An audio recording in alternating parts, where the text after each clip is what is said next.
নমস্কার, বইঘর.in আপনাদের স্বাগত।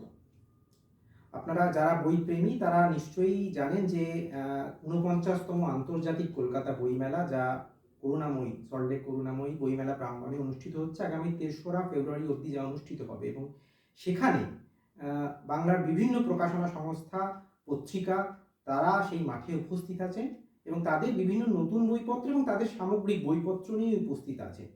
সুতরাং সেই মাঠে প্রবেশের আগে আপনারা যদি একটা তাদের বইয়ের আভাস পেয়ে যান, তাহলে মাঠে ঢুকে তাদের বই এবং স্টল খুঁজে পেতেও সুবিধা, সেরকম তাদের বইপত্র নিয়ে একটা অগ্রিম ধারণা আপনাদের মনে তৈরি করে দেওয়ার জন্যই আমাদের এই প্রয়াস বইঘর.in-এর যে বইমেলা প্রস্তুতি পর্ব ২০২৬। আচ্ছা, আজকে আমরা যাকে সাথে পেয়েছি এই আলোচনায়, আড্ডায় বলা যেতে পারে, যে বিতান দে। বিতান দে হচ্ছে, বিতান দে যদি সংক্ষেপে যদি বলা যায়, বিতান দে চিলেকোঠা পত্রিকার সম্পাদক। একেবারে শূন্য নামে একটি প্রকাশনী শুরু হয়েছে তার, এবং তিনি কিন্তু অবশ্যই আরও একটি সংস্থার সাথে যুক্ত, হাওয়াকল, তার সম্পাদকীয় বিভাগে একটা গুরুদায়িত্ব সামলাচ্ছে।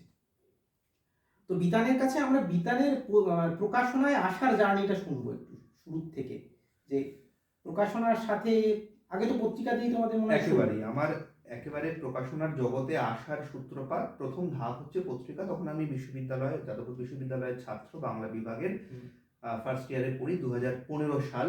আচ্ছা, তখন সদ্য শুরু হয় আমার প্রথম সংখ্যা, চিলেকোঠার চলচ্চিত্র সমালোচনা সংখ্যা। আচ্ছা, এটা একরকম বলা চলে যে ওই বন্ধুদের হুজুগে পড়েই করা, কারণ তখন আমাদের বয়সে অনেকেই পত্রিকা পড়তো, ফলে একরকম সেখান থেকে উৎসাহ এবং উদ্দীপনা যে পত্রিকা শুরু করব। কিন্তু ওই কাজ শুরু করার মধ্যে দিয়ে কোথাও একটা হয় না যে ভেতরে একটা ইচ্ছে আরো বাড়তে থাকে। তখন কিন্তু এরকম ডিজিটাল প্ল্যাটফর্ম আসেনি, মানে তখন আমরা চাইলেই 20 কপি, 30 কপি, 50 কপি পত্রিকা ছাপতে পারতাম না। আচ্ছা, প্রথম সংখ্যা আমি ছেপেছিলাম একদম ট্রেসিং অফসেটে 200 কপি। আচ্ছা, এবং সেই প্রথম সংখ্যা কিন্তু আমার তখন, মানে সেই সময় প্রথম কাজ 1.5 বছর মোটামুটি, তার মধ্যে সব সংখ্যা শেষ হয়ে যায় এবং বর্তমানে সংখ্যার কোনো কপি আমার কাছেও নেই। আচ্ছা, সফট কপি আছে কিন্তু হার্ড কপি কিন্তু আমার কাছেও নেই। তো এই প্রথম কাজ শুরু হলো। তারপর 2016 সাল আমার সাথে আলাপ হয় একলব্য প্রকাশনীর কর্ণধার সুশোভন প্রামাণিকের, এবং কিছুটা সুশোভনদার প্রশ্রয় বলা চলে, কিছুটা ওর দেখানো পথ, দুটোই বলা চলে। তার সঙ্গে আরেকজন মানুষের কথা অবশ্যই বলতে হয়, যিনি হচ্ছেন কৌশিক আনন্দ কীর্তনী, আকিদা। আচ্ছা, যাদবপুরে তার সঙ্গে আলাপ, তিনি আমার প্রথম পত্রিকার লেআউট ডিজাইন করেছিলেন। তো এই দুজন মানুষের হাতে ধরে আমার মোটামুটি প্রকাশনার পর্বের মধ্যে যাত্রাটি শুরু হয়।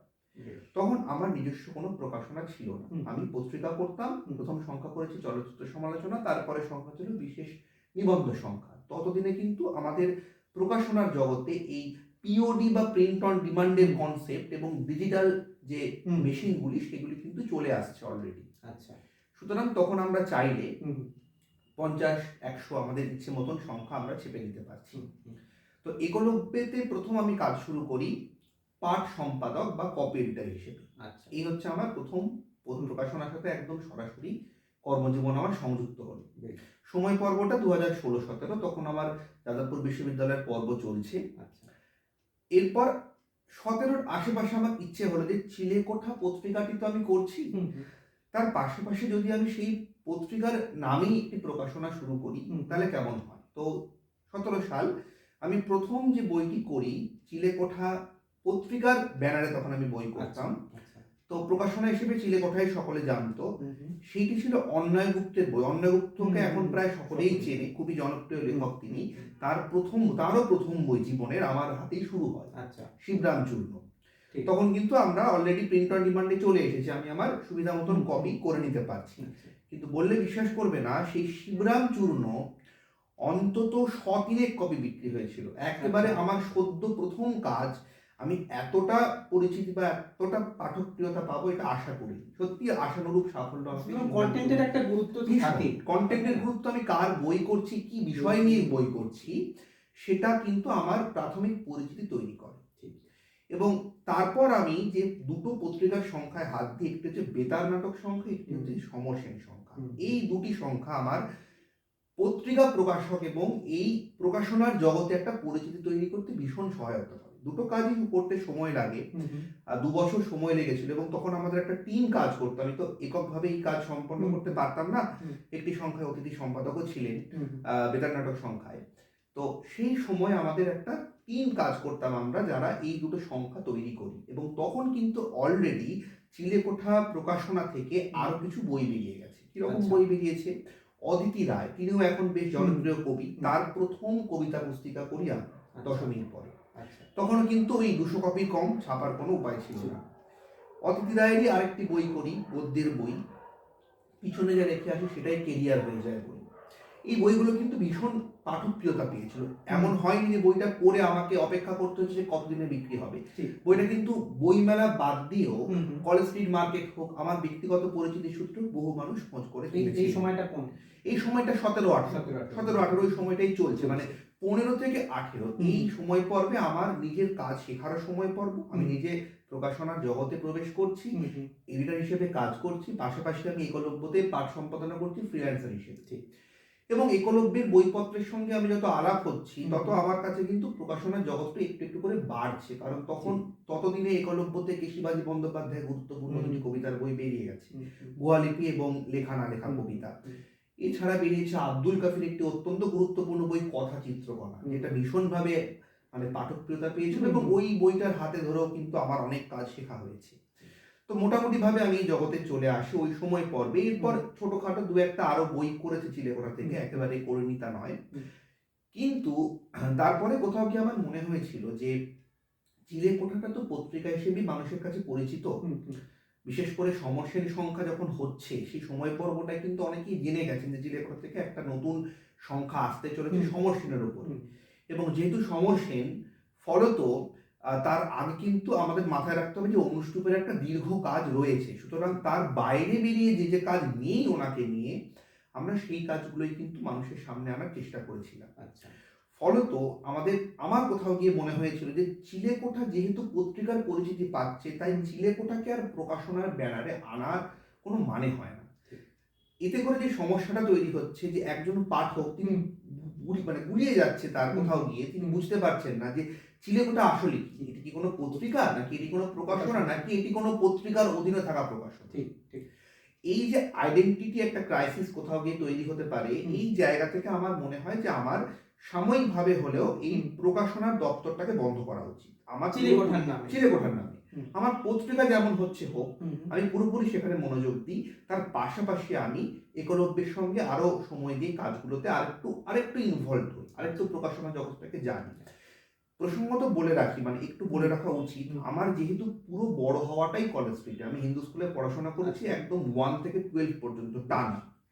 এবং যেহেতু আমার বাবা গ্রন্থাগারিক, ফলত বইয়ের জগৎ নিয়ে আমার ছোট থেকে ভীষণ একটা আগ্রহের জায়গা। মানে আমি বইয়ের জগতেই বড় হয়েছি। আমার বাড়িতে ব্যক্তিগত সংগ্রহে প্রায় 6000-এর আশেপাশে বই আছে। এবং আমার প্রথম লেখালেখি শুরু হচ্ছে ক্লাস 6-7 যখন আমি পড়ি, তখন থেকে ছোট পত্রিকাতে। ফলত পত্রিকা প্রকাশনের এই জগৎটা আমার কাছে নতুন নয়, এটা আমার বহু পরিচিত জগৎ, বহু পুরনো জগৎ। এবং আমার ভেতরে কোথাও হয়তো সেই জন্যই এই পত্রিকা এবং প্রকাশনার পিছনে একটা আলাদা টান বা ভালোবাসা যাই বলি না কেন সেটা কাজ করতো। আর কলেজ স্ট্রিটে কোথায় কিভাবে কি বই পাওয়া যায়, কি পত্রিকা পাওয়া যায়, কোথায় গেলে কোন বই পত্রিকার সন্ধান পাবো, এইগুলো আমার প্রায় মানে হাতের উল্টো পিঠের মতন চেনা ছিল। যেহেতু আমার ওই হিন্দু স্কুল থেকে বেরিয়েই সমস্ত দোকান, এবং তখনকার সময় আমাদের মাস্টারমশাইরা আমাদের এত রকম বইয়ের সন্ধান দিতেন।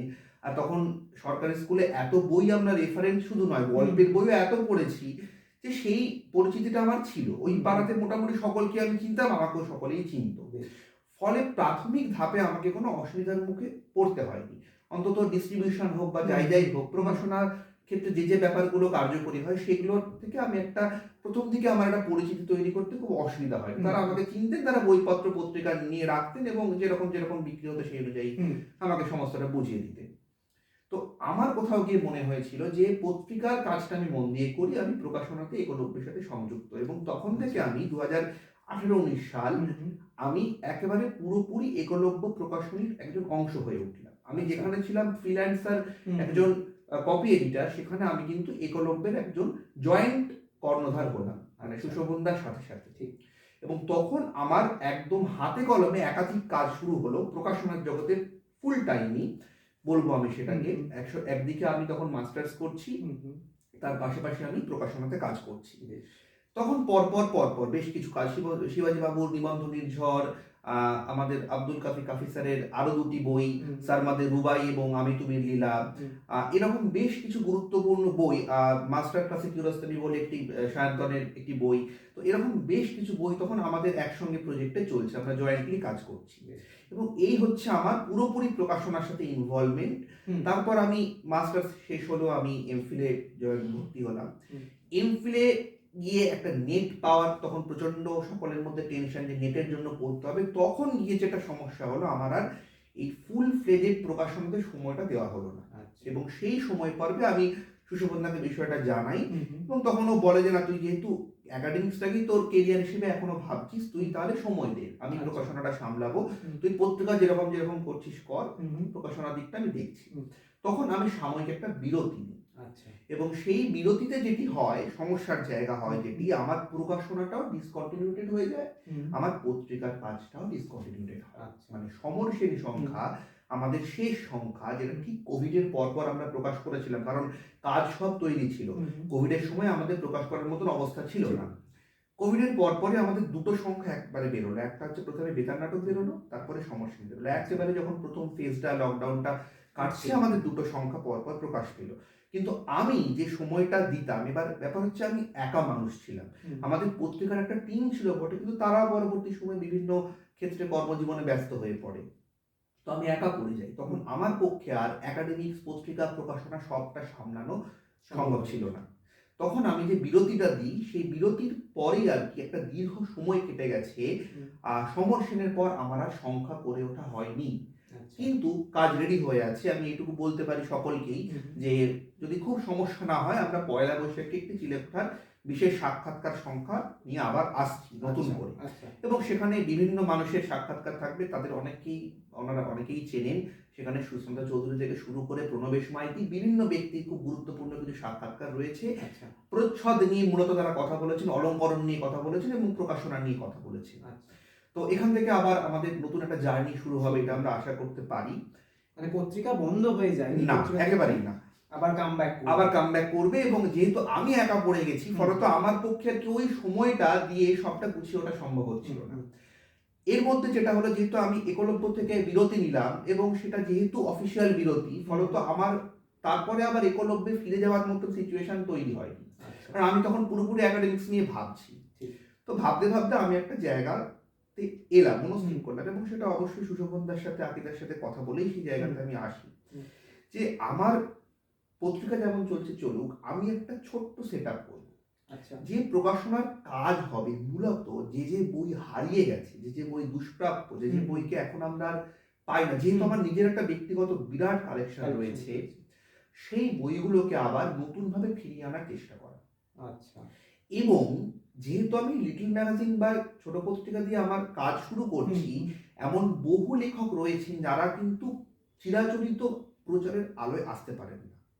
আমি কাজ করতে গিয়ে দেখেছি প্রত্যন্ত অঞ্চলে এমন অনেকেই ভালো লিখছেন যাদেরকে কলকাতার কেউ চেনে না, অথবা আমারই বন্ধুবৃত্তের কেউ হয়তো এমন কিছু জিনিস নিয়ে গবেষণা করছেন যে ব্যাপারটা আমাদের এই পরিচিতির জগতে আসছে না। এখানে যেহেতু নামই মানুষ, এবং নামের পিছনে একটা আমাদের সকলেরই একটা যাওয়ার তো প্রবণতা থাকে, বাণিজ্যিক সাফল্য, এবং কোন প্রকাশনা থেকে কত বড় নামী মানুষের বই আমরা পাবো, সেটা খুব স্বাভাবিক, মানে আমি সেটাকে সমালোচনা করছি না, সেটা হবেই। কিন্তু তার বাইরেও বহু মানুষ রয়েছেন যাদের কাজ আসছে না, কোথাও গিয়ে একটা প্রতিবন্ধকতার জায়গা, কাজের গুণগত মানটা রয়েছে। আমার প্রকাশনা তৈরি করার, মানে নিজের প্রকাশনা তৈরি করার লক্ষ্যটা ছিল সেইটাই, যে এই ধরনের মানুষদেরকে আমি খুঁজে আনবো। যে খুঁজে আনাটা আমি 2015-16 সালে শুরু করেছিলাম, যখন আমি অন্নয় গুপ্ত বা অদিতি রায়ের কাজ করছি, তখন কিন্তু তারা কেউ নাম করেননি, তারা সত্য লেখালেখির জগতে আসছেন।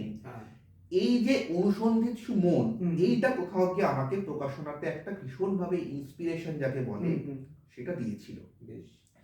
সেইখান থেকে আমি আমার প্রকাশনার নামকরণ করি শূন্য। আরেকটা কারণ রয়েছে, কারণ তখন আমার হাত সত্যি শূন্য, মানে শূন্য থেকে আমি আবার পুরো ব্যাপারটা শুরু করতে চাইছি, এবং সেখানে তখন আমার হাতে কিন্তু সেরকম কোনো না টাইটেল না ইনভেস্টমেন্ট, দুটোর কোনোটাই নেই। যেটুকু আমি টিউশন পড়িয়ে বা আমার সঞ্চিত অর্থ রয়েছে, কিছুটা বাড়ি থেকে যেটুকু আমি অর্থ পাই, সবটা মিলিয়ে আমি একটা সেট তৈরি করি। সেটা কার্যত শূন্য থেকে শুরুই বলা চলে আর কি। সেই দৃষ্টিভঙ্গি থেকে এই শূন্য প্রকাশনাটি আমি শুরু করি। শুরুটা কত সালে হচ্ছে? শুরুটা হচ্ছে 2022 22 মানে একদম কোভিড পরবর্তী সময়। এবং তখন আমি বেশ কয়েকবার নেট পরীক্ষা দিয়ে হতোদ্যম হয়ে গেছি, কিছুতেই কোয়ালিফাই করতে পারছি না। বাড়িতে বসে আছি, না সময় দিতে পারছি প্রকাশনায়, না সময় দিতে পারছি পড়াশোনায়, একটা অস্থির অবস্থা। তখন আমার মনে কোথাও এই জায়গাটা জাগে যে আমি নিজের জন্য একটা জায়গা তৈরি করি, স্পেস তৈরি করি। এবং আমার লক্ষ্যই হয় যে এরকম যে বই হারিয়ে যাচ্ছে, যে বই দুষ্প্রাপ্য, যে বইকে ফ্যাক্সিমিলি আকারে মানুষের কাছে ফিরিয়ে আনা যায়, সেই চেষ্টাটা করা। সেইখান থেকে শূন্য যাত্রা শুরু। প্রথম বইমেলা 2000, আমি যদি খুব ভুল না করি 2022 বা 23-এর বইমেলা, শূন্য থেকে দুটি বই আমি করি। একটি বই হচ্ছে শানু ঘোষের লেখা কাগজের নৌকো। শানুদার পরিচিতি নেই, একেবারেই নেই, কেউ জানবেন না শানু ঘোষ বললে। কিন্তু শানুদা অসাধারণ ফিচার লেখে এবং মূলত সংবাদপত্রে দীর্ঘদিন লিখেওছে। প্রতিদিনের সংবাদ, প্রতিদিন পডকাস্ট যখন শোনা হয়েছিল, সেখানে শানুদা একাধিক লেখা লেখে। শানুদা একদম প্রচারের অন্তরালে, তার না আছে ফেসবুক, না আছে কোনো সোশ্যাল মিডিয়া। শানুদার লেখাগুলোর মধ্যে একটা অদ্ভুত টান রয়েছে, এমন এমন বিষয় নির্বাচন করে শানুদা লেখে যে আমার মনে হচ্ছিল লেখাগুলো দুই মলাটে করা খুব দরকার। সেই কাগজের নৌকো হচ্ছে আমার প্রথম মৌলিক কাজ, দীর্ঘ কাজ, প্রায় 300 পাতা, 350 পাতার বই। এবং সেই বই আমার বইমেলায় আসে। তার সঙ্গে আমি যেটাকে ফিরিয়ে আনি, যে চিরায়ত রুশ সাহিত্য, একসময় রুশ বইয়ের আমাদের বাংলা মার্কেটে ভীষণ জনপ্রিয়তা ছিল। আমার বাড়িতে একটা বড় সংগ্রহ রয়েছে পুরনো রুশ বই, রাদুগা প্রগতি, যে প্রকাশনীগুলো থেকে যে বইগুলো বেরোতো, সেই বইগুলোকে ফ্যাক্সিমিলি আকারে একেবারে হুবহু সেই প্রিন্ট, সেই স্বাদ, সেই টেস্ট যাতে করে পাঠকেরা পান, সেই চেষ্টাটা আমি শুরু করি। তবে এখানে বলে রাখা ভালো, চিরায়ত রুশ সাহিত্য কনসেপ্টটা কিন্তু আমার একলব্যতে থাকাকালীন শোভনদার সাথে আলোচনা করেই তৈরি হয়েছিল। আমাকে ভীষণ সহযোগিতা করে, বহু বই খুঁজে পেতে সহযোগিতা করে, তার হার্ড কপি আমি পাই। এবং একলব্য থেকেও কিন্তু এরকম বেশ কিছু চিরায়ত রুশ সাহিত্যের বই বেরিয়েছিল। তো সেইটাকে আমি আবার নতুন করে রিভাইভ করার চেষ্টা করি। আমার প্রথম যে কাজ ছিল, আমি দুটো কাজ করেছিলাম। কাজাক লোকবাহিনী করে দ্বিতীয় কাজ হিসেবে ইউক্রেনের যে গল্প, সে আজারবাইজান, আমি একটু ভুল বললাম, আজারবাইজানের গল্প কাহিনী, সেটা ছিল আমার প্রথম বইমেলার কাজ। তাহলে শূন্য থেকে আমি দুটো কাজ করলাম। একটা হচ্ছে আজারবাইজানের গল্প, যেটা চিরায়ত রুশ সাহিত্য সিরিজের প্রথম বই হিসেবে আসছে শূন্য থেকে, এবং কাগজের নৌকো। একদম ফিচার, পুরোপুরি এগুলো একদম কাগজে সংবাদ, কিন্তু লেখাগুলো পড়লে কেউ সংবাদ বলতে তার মনে হবে না। সেখানে চৈতন্যদেবের হেঁটে যাওয়ার ইতিহাস থেকে, সেখানে হানাবাড়ির খবর থেকে শুরু করে বিভিন্ন বিষয় নিয়ে লেখা, এবং খুব ইন্টারেস্টিং শিরোনাম রয়েছে। আমি ডিটেলস বলবো না, আশা করি পাঠক সেগুলো খুঁজবেন। এই আমার প্রথম কাজ। দুটো বই কি অ্যাভেলেবল? দুটো বই আছে, দুটো বই এবছর কলকাতা বইমেলাতেও পাওয়া যাচ্ছে। তো আমাদের পত্রিকার মধ্যে অবশ্যই পাওয়া যাবে সমর সেন সংখ্যা এখন অ্যাভেলেবেল। তবে বেতার নাটক সংখ্যাটি আর এই বইমেলায় হয়তো বা 2-3 কপি পেতে পারেন কেউ। আমার সেটা আমি এক্ষুনি বলতে পারছি না, কারণ আমাকে ওয়্যার হাউসে একটু দেখতে হবে, কারণ বহু পুরনো কাজ, এবং তখন একটা হিউজ অ্যামাউন্টে পত্রিকা বিক্রিও হয়েছে। তো চিন্তা করার কারণে এটাকে আমরা বই আকারে করার পরিকল্পনা করেছি। হয়তো এই বছরই সব ঠিকঠাক থাকলে পুজো বা বেতার নাটকটা বই আকারে আসছে একেবারে। আর সমর সেন সংখ্যা অবশ্যই পাওয়া যাবে। তো এই হলো আমার প্রথম দুটো কাজ। এছাড়া আমি দুটি কবিতার বই করি, তাদেরও কেউ চিনবেন না। একজন হচ্ছেন সুলতা স্বর্ণকার, একজন হচ্ছেন ইমরাজ হাসান। এই দুজনের দুটি কবিতার বই, এই দুটো বই আমি শুরু করেছিলাম এই শূন্যের একদম প্রথম দিকের কাজ হিসেবে। সেইগুলো এই বইমেলায় দুটো বই পাওয়া যাবে। কিন্তু ব্যাপার হলো এই একবার আবার সেই স্বাদের কাছাকাছি ফিরে গেলাম, যেখান থেকে শুরু করেছিলাম। মানে মানুষ কি হয়, ওই বলে না ঢেকি স্বর্গে গেল ধান ভান, আমার খানিকটা হলো সেরকম ব্যাপার। আমি যখন আবার নতুন করে জার্নি শুরু করছি, আমার মনে হলো যে না, এখানে থামবো। এই বইমেলায় 4টে বই করলাম, ঠিক আছে, পরের বইমেলায় 5টা করবো, বা এই 4টে বইকেই সারা বছর ধরে রোল করাবো। কারণ এখানে মাথায় রাখতে হবে যে বইমেলাতে বই করে একটা সাময়িক বাণিজ্যিক সাফল্য পাওয়া যেতে পারে, কিন্তু সারা বছরে যদি বইয়ের যোগানটা না থাকে, তাহলে কিন্তু কোনো প্রকাশনার পরিস্থিতি তৈরি হয়। এবং আমার নিজের কোনো বিপণনের প্ল্যাটফর্ম নেই। আমার বই বিপণনের জায়গা মানে কলেজ স্ট্রিটে কোনো ডিস্ট্রিবিউটরকে বই দিয়ে দেওয়া অথবা বইমেলায় কোনো একটি প্রকাশনার কাছে বই রাখা। সেখানে আমি সহজ পাঠের কথা অবশ্যই বলবো, কারণ সহজ পাঠ আমাকে যে প্ল্যাটফর্ম দিয়েছে প্রাথমিকভাবে বই রাখার জন্য, পত্রিকা রাখার জন্য, এবং লিটল ম্যাগাজিনে আমি নিজের টেবিল নেওয়া যখন বন্ধ করে দিলাম তখন আমাকে গৌরব কেতন লাহিড়ী মানে আচমন এবং পৃথ্বী কিছুটা দশমিকের থেকে আমাকে সহযোগিতা করেছে, ওরা আমার পত্রিকা রেখেছে। তো এই জায়গাগুলো ভোলার নয়, এবং সেটা মানে এখনো আমি জানি এই বইমেলাতেও আমার নিজস্ব কোনো বিপণনী থাকবে না, আমি সহজ পাঠেই বই রাখবো এবং আমার বর্তমান কর্মসংস্থান যেখানে হাওয়া কলে, আমি হাওয়া কলে প্রসঙ্গে আসছে এরপরে, সেইখানে আমার বই থাকবে। তো এই যে শুরু করলাম জার্নি, তারপর কিন্তু অটোমেটিক্যালি বই হতে থাকলো। এর পরের বছর বই মেলা আমি করলাম জেলের খাতা, মানে একটা বহু পুরনো বই, আমি একে পুনরুদ্ধার গ্রন্থমালা বলি। তো আমাদের এই বইগুলো হারিয়ে গেছে, এই বইগুলো চট করে আমরা পাই না। মানে একজন বিপ্লবী তিনি জেলে বসে একটা দর্শন তৈরি করছেন, যেখানে গীতা থেকে শুরু করে বহু অধ্যায়, মানে বহু তার জীবনের ভাবনা, সেই দর্শন একজন জেলে বসে লিখছেন। এটা কারো জেলের খাতা হতে পারে, ওই বই না পড়লে কল্পনা করা যাবে না। তো এই পুনরুদ্ধার গ্রন্থমালা গুরুত্বপূর্ণ একটি কাজ বলে আমার মনে হয়েছিল, এবং তার পাশাপাশি আমি আরো দুটো রুশ বই করি। একটি হচ্ছে অভাজন, প্রথম কাজ দস্তয়েভস্কির প্রথম উপন্যাস, তার পাশাপাশি আরেকটি কাজ আমি করি কাজাক লোকবাহিনী, এবং সেটা খুব অন্য মোড়কে করেছিলাম। তার ভেতরে একটা রঙিন পোস্ট কার্ডের সিরিজ করেছিলাম, যে বইটা কিন্তু মানে বাচ্চা থেকে বয়স্ক সকলে পড়তে পারেন, এবং প্রত্যেকে খুব প্রশংসা করেছিলেন যে একটা এইভাবে বইগুলোকে ফিরিয়ে আনা। ওই রঙিন সেট একটা পোস্ট কার্ডের ভেতরে যতগুলি ছবি রয়েছে, প্রত্যেকটা রঙিন ছবি ছিল, আমি প্রত্যেকটি ছবিকে পোস্ট কার্ডের আকারে নিয়ে এসে সেটাকে একটা সেট করে দিয়েছিলাম। তো এই বই মেলাতে এইবারে একটা দীর্ঘ সময় কাটছে যে আমার যে উদ্দেশ্য নিয়ে প্রকাশনাতে আসা, আমি কিন্তু সারা বছর প্রচুর বই করব বলে প্রকাশনা করিনি। আচ্ছা, বা আমার প্রকাশনা থেকে প্রচুর ব্যবসায়িক মুনাফা আমি তৈরি করব এমনটা ভেবেও কিন্তু আমার প্রকাশনা করা না। আমার প্রকাশনা করার দৃষ্টিভঙ্গি হচ্ছে ওই যে দুটো বললাম, যে বই হারিয়ে যাচ্ছে সেই বই ব্যবসায়িক সাফল্য দেবে কিনা আমি জানি না, কিন্তু আমার পয়েন্ট অফ ভিউটা খুব পরিষ্কার যে বইগুলো একসময় আমাদেরকে আনন্দ দিত, যেগুলোকে পড়ে আমরা বড় হয়েছি, সেই বইগুলো এখনকার জেনারেশন নিচ্ছে কিনা, অ্যাকসেপ্ট করছে কিনা, সেখানে একটা এক্সপেরিমেন্ট, একটা রিস্ক ভীষণভাবে কাজ করে। আমার অন্তত দুটো বই মেলার অভিজ্ঞতা বলে যে পাঠক কিন্তু অ্যাকসেপ্ট করছে, কারণ সারা বছর কলেজ স্ট্রিট থেকে কিন্তু সেই বইয়ের খোঁজ মানুষ নেয়। অভাজন যখন আমি ওই ফ্যাক্সিমিলে আকারে ফিরিয়ে আনছি, বহু জায়গা থেকে আমি ভূয়সী প্রশংসা পেয়েছি যে এটা কি করে পসিবল হলো। একদম সেই এক্সাক্ট ফন্ট, সেই পেপার, সেই টেক্সচার, সমস্ত কিছু সেইভাবে রেখে অভাজনকে কি করে ফিরিয়ে আনা গেল। তো আমার এবছরের বইমেলার বই যদি আমি আলাদা করে এই কথাটাই বিশ্বাসী নই, সারা বছরই আমরা বইয়ের মধ্যেই থাকি, বই করি। 2025 সাল ফেব্রুয়ারি মাস জাস্ট বইমেলা শেষ হয়েছে, আমার হাওয়া কলের দপ্তরে আসা এবং হাওয়া কলের সাথে পরিচিতি হওয়া। তখন আমি হাওয়া কলে জয়েন করি 2025 ফেব্রুয়ারিতে, এবং সেখানে আমার পদ হয়, আমি বাংলা দপ্তরটির যে সম্পাদকীয় দায়িত্ব, সেই দায়িত্বটি সামলাই। আচ্ছা, এবং সেখানে যেটা হয় যে শূন্যর সাথে বেশ কিছু যৌথ উদ্যোগে আমরা বই করি, অর্থাৎ পরিবেশক হয় হাওয়া কল এবং প্রকাশক হয় শূন্য।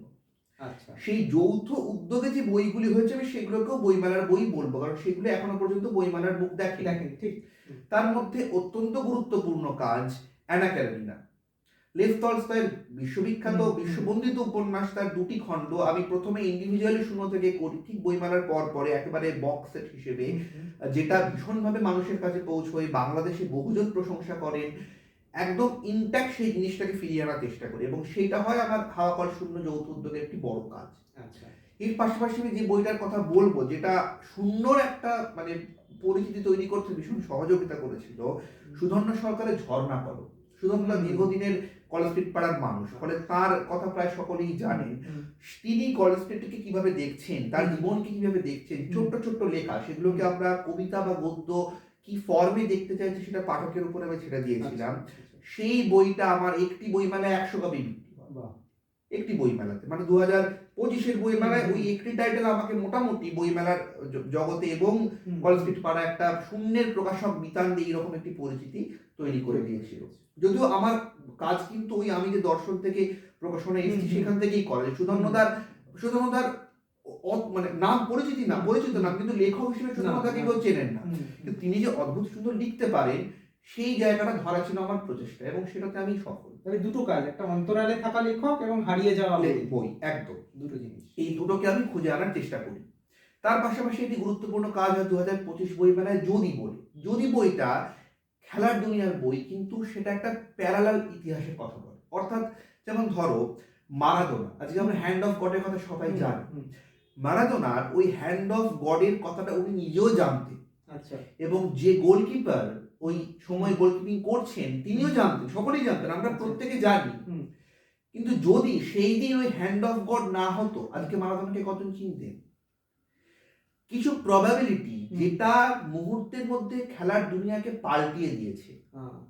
আজকে টেনিস দুনিয়া বলো, ক্রিকেট দুনিয়া বলো, প্রত্যেকটা খেলার দুনিয়ায়, বাস্কেটবলের কথা অনেকে জানে, ফুটবল দুনিয়াতে ওই প্লেন দুর্ঘটনাটা একটা গোটা ছবিকে পাল্টিয়ে দিয়েছিল। অথচ প্লেন দুর্ঘটনাটা হতোই না, একটা ছোট্ট টুইস্ট পুরো ঘটনাটাকে পাল্টিয়ে দেয়। তাহলে প্যারালাল খেলার দুনিয়া কি হতে পারতো, সেই নিয়ে এই বইটা যদি বাংলায় আমি দায়িত্ব নিয়ে বলতে পারি, এই রকম খেলার দুনিয়ার বই দ্বিতীয় এখনো পর্যন্ত হয়নি। ইংরেজিতে হয়েছে কিন্তু বাংলায় হয়নি। আচ্ছা, লেখক কারা? সূর্য চৌধুরী এবং কুমার অলকেন্দু দাস। তাদেরকে কিন্তু আমাদের খেলার দুনিয়া বলো বা পরিচিত জগতে বলো কেউ চিনবেন না।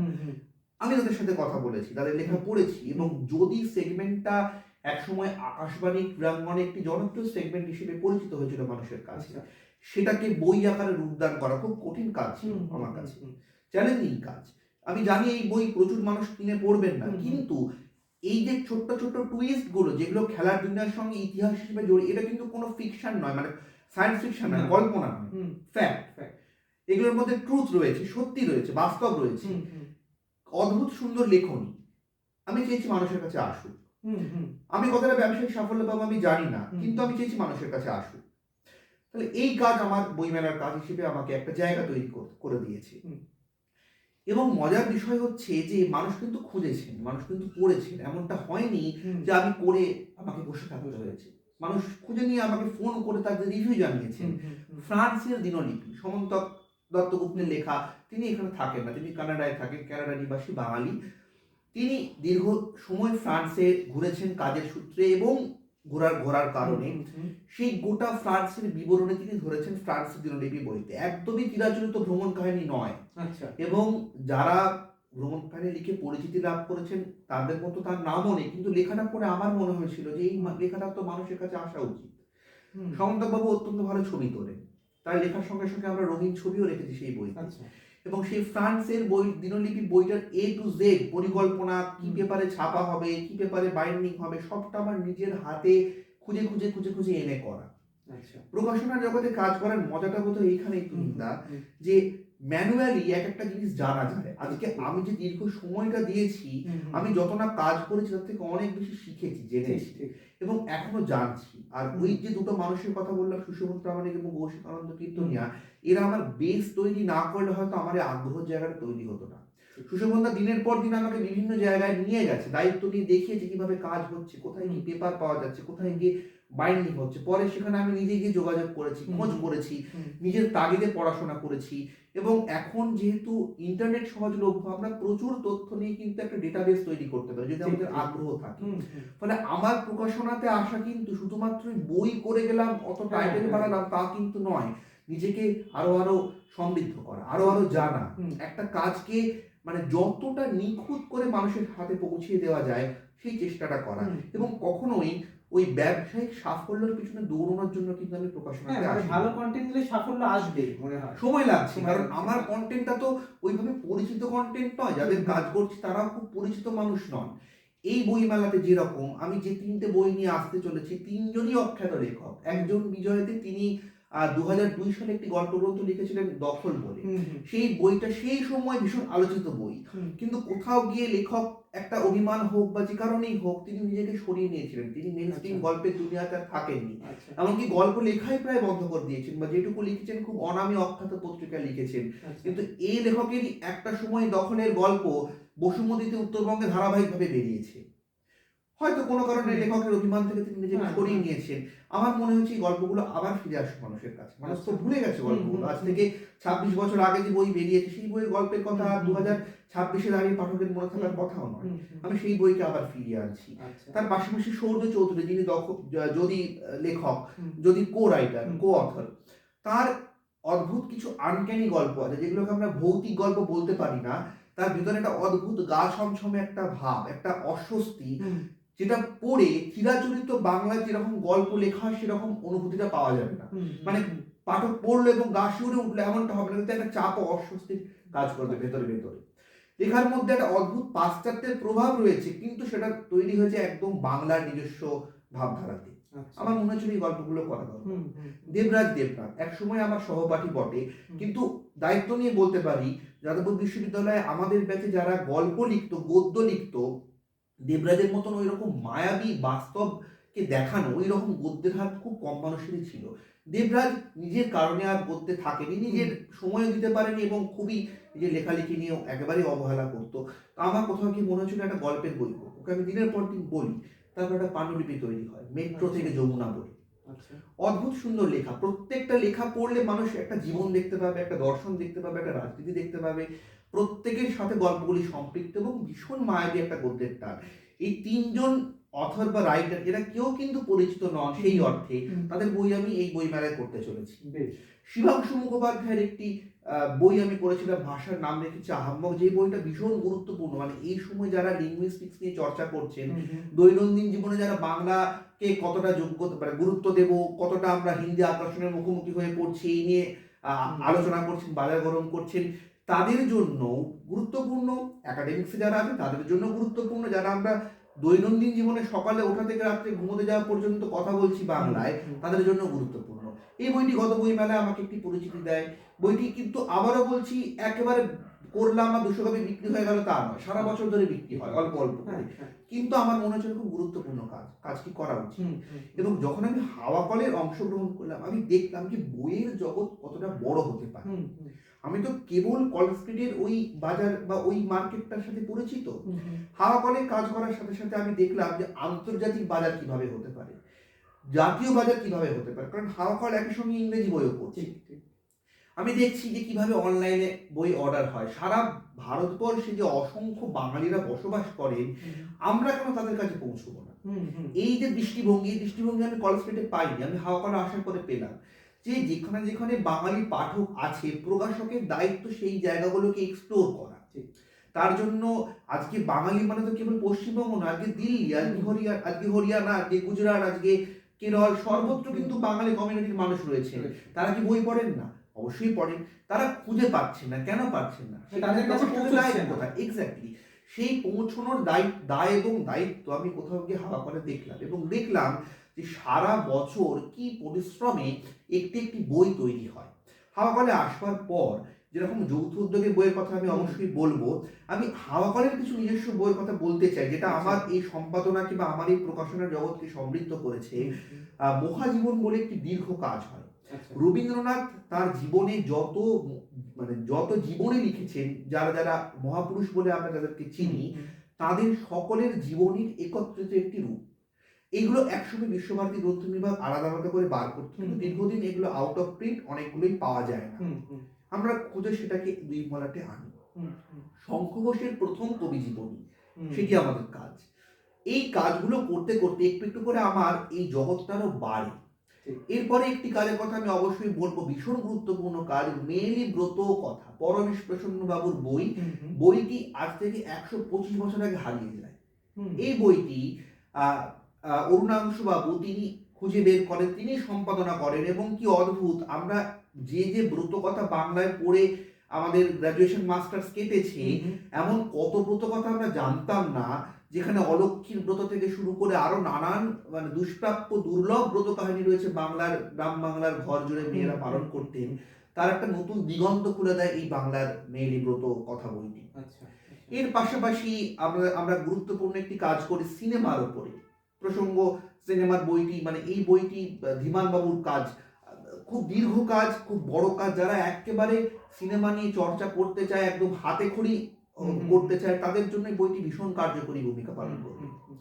এবং এরপরে যেটা হয়, হাওয়াকল এবং শূন্যের যৌথ উদ্যোগে বেশ কিছু কাজ হয়। এই গোটা 2025-26 জুড়েই কাজগুলো চলছে। আচ্ছা, যার মধ্যে একটি কাজের কথা তো আমি বললাম যে অ্যানা কারেনিনার পরবর্তী সংস্করণটা আমরা করি, পাশাপাশি ঝর্ণা কলমের যে নতুন পরিবর্তিত সংস্করণ, সেই সংস্করণটিও হাওয়াকল শূন্য যৌথভাবে করে। আচ্ছা, এরপর যে গুরুত্বপূর্ণ দুটি কাজ, যেটি আমি অবশ্যই বলবো যে এই বইমেলারও গুরুত্বপূর্ণ কাজ হতে চলেছে, পাঠকেরা আশা করি খুঁজে নিয়ে সেই বইগুলি পড়বেন। একটি হচ্ছে খুব ছোট্ট পুস্তিকা আকারের বই, সৈয়দ ওয়ালিউল্লাহের চাঁদের অমাবস্যা, অত্যন্ত বিখ্যাত একটি উপন্যাস। কিন্তু ওয়ালিউল্লাহ তো ওই মানে নিজের জীবনে খুব অল্পই লিখেছেন, সেই জায়গা থেকে চাঁদের অমাবস্যার উপরে গোপাদত্ত ভৌমিক একটি বই লেখেন, আলোচনার বই। আচ্ছা, এখনো পর্যন্ত এই উপন্যাসটিকে কেন্দ্র করে একটি একক আলোচনার বই কিন্তু বাংলাতে নেই। এবং যেহেতু দীর্ঘদিন ধরে গোপাদত্ত ভৌমিক অধ্যাপনার জগতে রয়েছেন, ওয়ালিউল্লাহ চর্চায় রয়েছেন, আমি মানে এইটা দায়িত্ব নিয়ে বলতে পারি যে যে মানুষ এই বইটি পড়বেন তাদের কাছে এই চাঁদের অমাবস্যা উপন্যাসটি একটা নতুন দিগন্ত খুলে যাবে। আচ্ছা, কিভাবে দস্তয়েভস্কির অপরাধমূলক কাহিনী এখানে এসে পৌঁছচ্ছে, ওয়ালিউল্লাহের নিজস্ব দৃষ্টিভঙ্গি কোথায় কার্যকরী হচ্ছে, বিস্তারিত আলোচনা করেছেন। অত সংক্ষেপে, অত সংহতভাবে যে আলোচনা করা যায়, সত্যি সেটা আমারও ধারণায় ছিল না। এবং সর্বাধিক যে গুরুত্বপূর্ণ কাজটি আমাদের যৌথ উদ্যোগে হয়, সেটি হলো বাঙালির বোঝাপড়া ও বাংলা সাহিত্য। অধ্যাপক জয়দীপ ঘোষের বই। জয়দীপ ঘোষকে সকলেই আমরা প্রায় চিনি, জাতীয় বিশ্ববিদ্যালয়ে বাংলা বিভাগের অধ্যাপক, আমার মাস্টারমশাইও বটে। জয়দীপ বাবু, জয়দীপ দা যাই বলি না কেন, ওনার এই বইটিতে যে বিষয়গুলো নিয়ে উনি প্রবন্ধ লিখেছেন, সে আপনার বিবেকানন্দ চর্চা হোক, বিবেকানন্দ পড়ার দৃষ্টিভঙ্গি হোক, বা রামকৃষ্ণ বাবুর প্রবন্ধের জগৎ হোক, বা ঘনাদার মেসবাড়ি হোক, এইরকম প্রবন্ধ এই সময় বাংলায় তো আমি অন্তত দুটো পড়ি। প্রত্যেকটা প্রবন্ধ জলের মতন সহজ, কিন্তু তরল নয়। পড়ে একটা তৃপ্তি তো হবেই, তার সাথে সাথে যেটা হবে, মানুষের মধ্যে প্রশ্ন তৈরি করার ইচ্ছে তৈরি হবে। মানুষ অনেকগুলি বইয়ের সম্পর্কে জানতে পারবেন এবং প্রত্যেকটি পাঠক পড়ে আনন্দ পাবেন। কখনোই এগুলোকে আমি একাডেমিক লেখা বলবো না, একাডেমিক তো বটেই, কিন্তু একাডেমিককে থেকেও যে সর্বজনগ্রাহ্য লেখা তৈরি হতে পারে, তার একদম মানে জলজান্ত নিদর্শন বলা চলে এই বইটি। এগুলো সবই কিন্তু আমাদের বইমেলার বই, কারণ এইগুলোর পর আমরা কোনো বইমেলা পাই না। এবং আমাদের কাছে বইমেলার প্রস্তুতি মানে কিন্তু এখন সারা বছর ধরে একটি একটি করে বই হয়ে ওঠা। আমার শূন্য থেকেই প্রকাশিত হোক বা হাওয়াকল শূন্য থেকেই প্রকাশিত হোক, যে একটি একটি করে যে বই হচ্ছে, আমি যে 3টি গল্পের বইয়ের কথা বললাম 2026-এর এই বইমেলাতে যে 3টি বই নিয়ে আমি আসতে চলেছি, তার বাইরে কিন্তু এই যে সারা বছরের কাজ, এইগুলোর মধ্যে কিন্তু আমি সম্পৃক্ত। ফলত এই জায়গাগুলো ভীষণ গুরুত্বপূর্ণ এবং এইগুলো যে কোনো মানুষকেই তারা যদি ভবিষ্যৎ জীবনে কেউ এগোতে চান প্রকাশনা নিয়ে, প্রকাশনার কাজ নিয়ে, তাদেরকে ভীষণভাবে সমৃদ্ধ করবে। আর সব থেকে বড় কথা হচ্ছে, আমি মনে করি সারা বছর যদি কোনো প্রকাশক তারা নির্দিষ্ট পরিমাণে বই প্রকাশ করতে পারেন, তাহলে কিন্তু আর আলাদা করে বইমেলার বই বা বইমেলাকে কেন্দ্র করে যে বিপণনের বিষয়টা তার বারবার কাজ করে যায়, সেই জায়গাটা হয়তো তৈরি হবে না। আমরা যদি ভালো বই করতে পারি, পাঠক কিন্তু খুঁজে নেবে।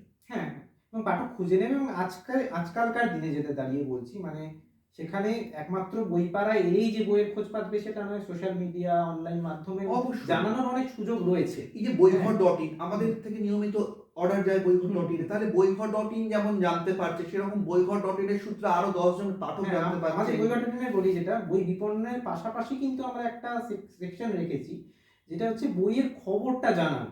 তারা কিনছে না কিনছে পরের ব্যাপার, কিন্তু একটা বই বেরোলে একটা নিউজ লেটার বা হোয়াটসঅ্যাপ, এগুলোর মাধ্যম যেগুলো আছে, যে প্রযুক্তিগত সুবিধা আমরা পাচ্ছি আজকে, তার মাধ্যমে অ্যাটলিস্ট পাঠক জানুক যে এই বইটা, তুমি যে বই বলছো, এই অজানা মানে অন্তরালে থাকা লেখক বা অজানা বিষয় বা হারিয়ে যাওয়া বই বা যে আসছে একদম মানে না হলে পর মানে কি হচ্ছে, একটা কমিউনিকেশন গ্যাপ তৈরি হয়ে যায়। তো যদি সারা বছর যদি আমার হাতে বই না থাকে বা পর্যাপ্ত পরিমাণে আমি যদি পাঠককে আমার দিক থেকে একটা জায়গায় ফুলফিল মানে স্যাটিসফাই করতে না পারি, তাহলে পাঠক সারা বছর যদি কোনো বইয়ের খোঁজই পেল না, তাহলে সে হঠাৎ করে বইমেলায় আগ্রহ প্রকাশ করবে কেন, তাই না?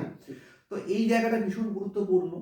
এবং এর সঙ্গে সঙ্গে দুটো বিষয় আমাদের মানে আমার অন্তত প্রকাশনাতে কাজ করতে, এই যে বইমেলার প্রস্তুতি নিয়ে এত কথা হচ্ছে, আমার প্রকাশনাতে আসা নিয়ে এত কথা হচ্ছে, আমি কিছু বিষয় নিয়ে খুব অবাকও হই।